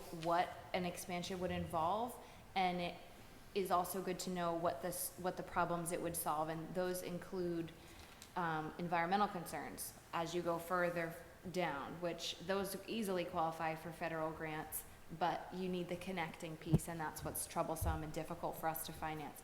That being said, the study, did call attention to current infrastructure that is in need of being upgraded, attention given to it to manage the current flow that we have, because we're already a little over capacity in some of those sewer pump stations. So it was helpful to analyze our current infrastructure and what the needs might be, and I hope that the commission will use it as a little bit of a capital plan for their own needs going forward and help them plan a little bit. So I thank them for their willingness. I know it was a gamble for them to work on this project. I remember being very dramatic in their meeting, and they were lovely and entertained me. So it was a pleasure working with them. Tom Ferry was my sewer commission rep on this project, and he is instrumental. So thank you to the sewer commission, and it's still worthy, it's just shelved, and the pandemic doesn't help any business expand, so Yeah. it's not likely that it's going to happen. So But at least now. One business is reopening. 1712 will be reopening October 28th. Oh, just very wanted to- good. Yeah, I will be there for Yeah. my stuffed quahog, Unless which it's I have open. very much missed. Do you want to have the floor for your MMA reports? Oh, Selectman yeah, Goulart? you should have gotten a copy in your pack. Yep. And I told you that the committee voted to support House 1781, an act to provide establishment of sustainable water resource funds. And if this bill passes, it will help with costs for drinking water, wastewater, and stormwater. And then there's also a provision that fees collected could be used, like stormwater permit fees, could be used without appropriation. However, that is something a town would have to vote to do, because our fees now go right into estimated receipts and they close to free cash. So, the bill has some benefits that will go with the legislation, but it has the option also. And at this point in time, I wouldn't recommend doing anything with those fees personally, except let them stay where they are. Supporting House 2900, monthly minimum reliability contributions. This would change the general laws that relate to municipal ratepayers, low-income ratepayers, as it says here. We didn't support Senate 506 because the concern is there that it would be more beneficial to big utilities than ratepayers. I'll leave it at that, okay? And then there's a brief thing about the workshops. There's only gonna be 15, but this year they will be pre-recorded, available on Zoom. The good thing about that is, and I hope that I understood this correctly, if you wanted to go to all of them, and obviously you can't do that because they're gonna be running at the same time, there will be a way to go back and pick out the ones that you really wanna listen to. So I know that they're assessing fees to go to the conference. It's not a side, but the same, to me, we're paying to go to that conference. We're gonna sit at home. I wanna be able to access everything that's available. And there'll be no show, so we don't get all our free supplies. Yeah. Well, then send me something Glad in to the see house. us getting pens. We may have an expensive iPads, right? I really need notebooks, not pens. Bigger notebooks. Yeah, exactly. The other thing I want to mention to you, the other meeting that we wrapped up today, I told you that last week, Colleen Brown from Swansea, Nancy Durfee from Somerset, and I all met with Bill Napolitano to talk about the next step beyond the MVP and the hazard mitigation plan. So he gave us back our maps, and each one of us had our town maps. So we came up with a list of items that fell in the classification of infrastructure, environmental, and societal. And we then ranked all of those, and we came up with, in each of those categories, 3 areas where we consider priority. And it's fortunate that each of the communities will benefit either the 3 of us together at the same time, or maybe Somerset, Swansea, or Dayton, Somerset, Dayton, Swansea. But anyhow, we were able to come up with things that we hope to work on. And the reason why Serpent is pushing this is because Mr. Napolitano did a large project with Marion, Mattapoisett, Lakeville, Freetown, and there was one other community. But they were very successful in putting together something asking for grant money. And one of the things that's referenced is take a look at Mattapoisett when you talk about this. So the next step is he's going to take the three town maps, I'll call them. He's going to make a big map with all 3, and he's going to summarize what we came up with, so that each community will have one of these maps and can have, whether we get the core team together again or whatever, so that each community will be able to look at this and understand what we as a 3-town area think are really priorities that need to be looked at. This is an expansion beyond MVP, but it's connected to MVP. So that Bill will be able to put together something for grant funding that would help all of us. So, so Mrs. Aaronstein, you're not gonna get away from this. I was actually just thinking, I was like, wow, we have a really long to-do list after this meeting. Ms. Colleen Brown is their conservation agent. And Nancy. She used to be on the committee, used to be the chairman, she's the agent now? Yes. And Nancy Durfee is the town planner for the town of Somerset, and she's been there quite a while. This will be coming back to you for future review, and Bill said whether we come together as a group or whether each town wants to talk about its section and how it relates to the others, he's willing to come back and explain further.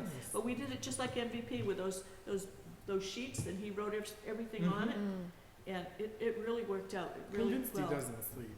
I know. Just the amount of work he does just for our town, and then you think he's doing this for other towns. He got that Lifetime Achievement Award, and I feel like he could earn a second one. Yeah, you know? a second lifetime. He's it's done enough incredible. work for a second lifetime.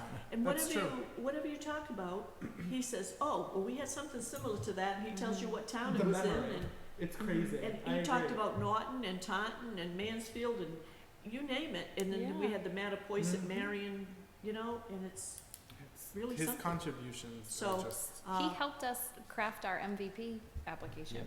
He's amazing. He did the right to farm bylaw. I mean, he has just. He's So amazing. he's still out there, and this is his regional attempt for the 3 That's towns. fabulous. So, Awesome. Don't forget, we Thank gotta you. be done by 9. Thank you for keeping. We're almost done. Thank you for keeping us updated. I appreciate that very much. Okay, we have no correspondence. We have no acknowledgements. So I will entertain I will entertain a motion rather to approve the minutes of the Board of Selectmen's regular meeting of September 23rd, 2020. So move. second? We have a motion and a second. Any further discussion? Hearing none, all those in favor say aye. Aye. Aye. Opposed? Abstentions? The ayes have it, that motion carries. And Mrs. Brady, you are a magician. I will entertain motions to accept for review the minutes of the Board of Selectmen's regular meeting of October 7th, 2020 and October 14th, 2020. So move. Second? We have a motion and a second. Thank you, Mrs. Brady. All those in favor say aye. Aye. Opposed? Abstentions? The ayes have it. That motion carries. Selectman Goulart. Mr. Chairman, I move that the following warrants be approved. 16A-21 in the amount of $96,657.81 payroll. 16B-21 in the amount of $159,250.88, accounts payable dated October 14th, be approved. I'll second that. We have a motion and a second. Any further discussion? Hearing none, all those in favor say aye. Aye. Opposed? Abstentions? The ayes have it. That motion carries. Mr. Chairman, I move that warrant 17A-21 in the amount of $90,993.43 payroll, 17B-21 in the amount of $251,090.42 accounts payable dated October 21st be approved. Second. We have a motion and a second. Any further discussion? Hearing none, all those in favor say aye. Aye. Opposed? Abstentions? The ayes have it. That motion carries. Public input. And at this time, I'd ask, Madam Administrator, do we have anything on Zoom? And Mrs. Brady, did we receive any emails or telephone, voicemails or anything like that? I have no. Okay. I don't have any written comment here, but there is, a hands up. Sure. We have public input. Okay. Mr. Higgins? You have the floor, sir. I just wanted to, make a suggestion. I know that, you're gonna have a big vacancy in a couple of weeks, and, there's gonna be a lot of work with the Board of Selectmen. And I'm gonna recommend that you reach out to your headhunter, recruiter, whatever Bernie's title is, and, or maybe reach out to former city administrator Kathy Ann Viveris in Fall River, and hire a temporary interim town administrator to help you, through the, time as you go forward. Because I realize as an elected official, I mean, selectmen normally make about $5,000 a year and put in about $100,000 worth of labor. But you could, That's very pretty clear. spot on, actually. Goes the Did you do that math just now, Mr. Higgins? myself, but I'm saying, the board, maybe next week on your agenda, or somebody could reach out to Bernie and see if you can get an interim town administrator to help you, because I'm not gonna say that you can't handle the job because you guys did before Mallory, but, you know, you guys have full-time jobs and full-time lives to live, and, I just think it'd be a good transition as you switch over from Mallory to whoever your, new town administrator will be. I think it'd be a big help. You know, we got the rest of Mallory's salary for the rest of the fiscal year, so it's not like it's not fundable. But that's just a suggestion. I know, We wanted that for general fund. Town administrator, Swanson's had two since, John McCall's situation. And, I just, benefit to the board, so you guys should do your selecting duties, and not have to go in, you know, okay, Monday is my day. Thank you, Patrick. But thank you very much, Patrick. What I would say is, I don't know how, we never had that conversation. No. My thought on it was, we would have to do some work just to even get an interim town administrator. So my thought was we had a conversation, town administrator Aaronstein and I, you know, she gave me her ideas on, who are the good firms. So we reached back out to MRI, we reached out to Community Paradigm, and we called a special meeting so that we could get the ball rolling as soon as possible. I don't think that the board, we are all activists in the sense of, we all are on committees that we do work for outside of the Board of Selectmen. And, Watching Biden for 3.5 years, so I understand. Absolutely. And I just didn't think personally that the board would have time to do two searches, essentially. Hire an interim and then also, you know, go back out. To be honest with you, Mr. Chairman, I think you should probably reach out to Bernie and say, hey, look, we need a town administrator like next week. We have somebody that could fill the shoes, but with the condition that they will not be considered for the full-time job, and let them come in and help you out. Somebody who's been a town administrator somewhere else, somebody who's retired, like Jim Purcell was, or, you know, or Jim Kirk, Swansea, whatever. They know how to do town administrator work, they just don't know, you know, where the bathroom key is and how to use the phone. I appreciate that. The other thing is, I want it mostly I don't even know how to phrase what I'm about to say, so I apologize. a lot of times the acting so-and-so or the interim so-and-so gets the inside track into becoming the permanent person in that role. So I actually prefer to let Mr. Lynch, and if my colleagues, you can disagree with me, that's fine, we can discuss it. I would prefer to just, he's given us a timeline. I think it's fine. I'm fortunate enough right now to be working from home. Now mind you, I could never fill your heels. So I will say that right up front. However, I know you had said that you fully expect to come more and Yes. do more, not just be in the building. I know Yes, what you and meant. I've already been to a town administrator's office. I measured for the drapes and everything. Oh, so perfect. I plan on occupying that room. It's a great office. And I know Selectmen Goulart.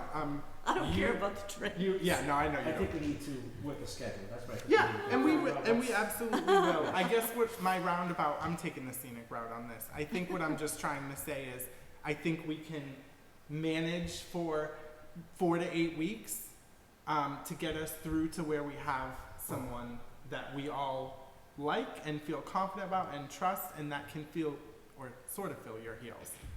So that was my thought process on it. I just think if we can, some of the stuff we got here is gonna go away. It's coming up, it's gonna go away, we get a town meeting, we know how to deal with that. We're just gonna keep up as best we can so that when a person is hired, we're not gonna dump stuff on them. Exactly. All right? Exactly. And I think the groundwork has been laid. They're not gonna have to come in and start write policy.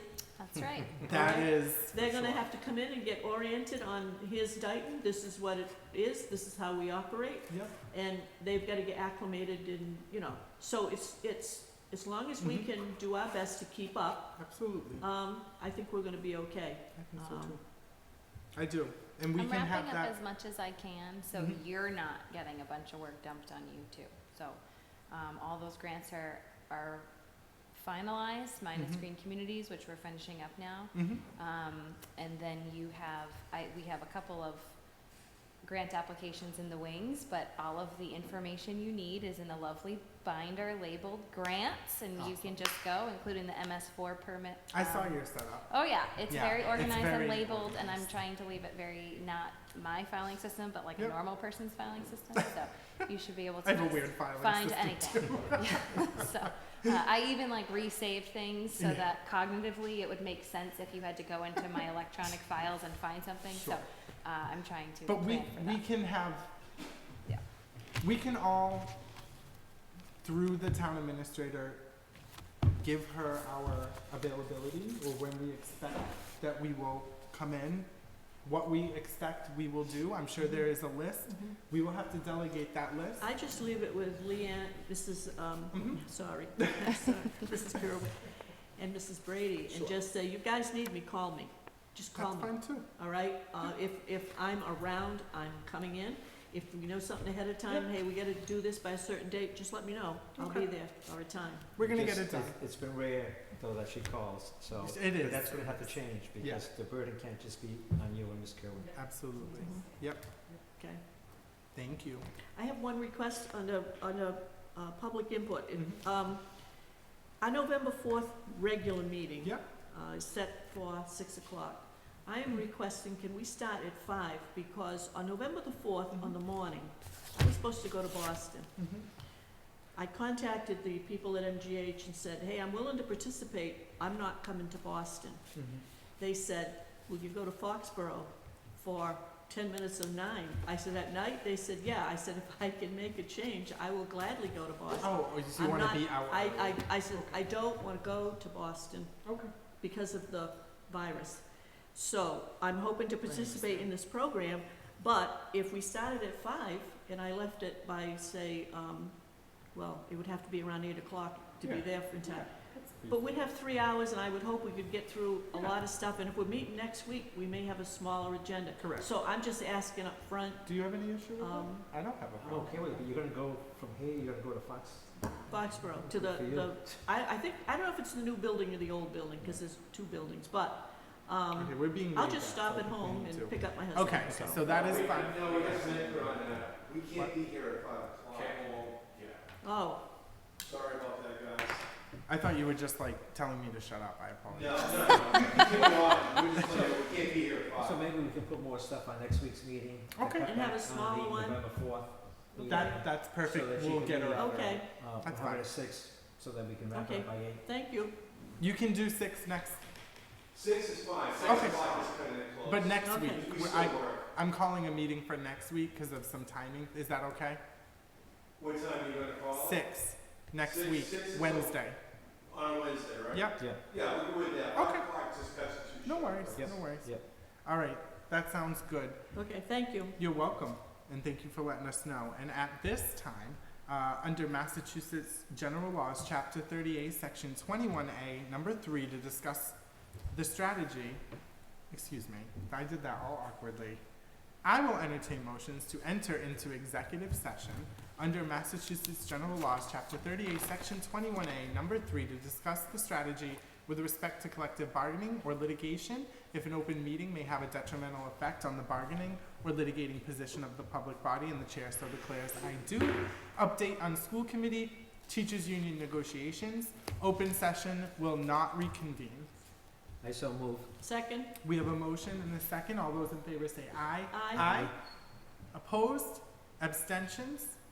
The ayes have it. That motion carries. Roll call. Aye. Aye. Aye. Thank you so much. Cable, thank you so much, and thank you for being willing to meet next week. Everyone have a wonderful evening.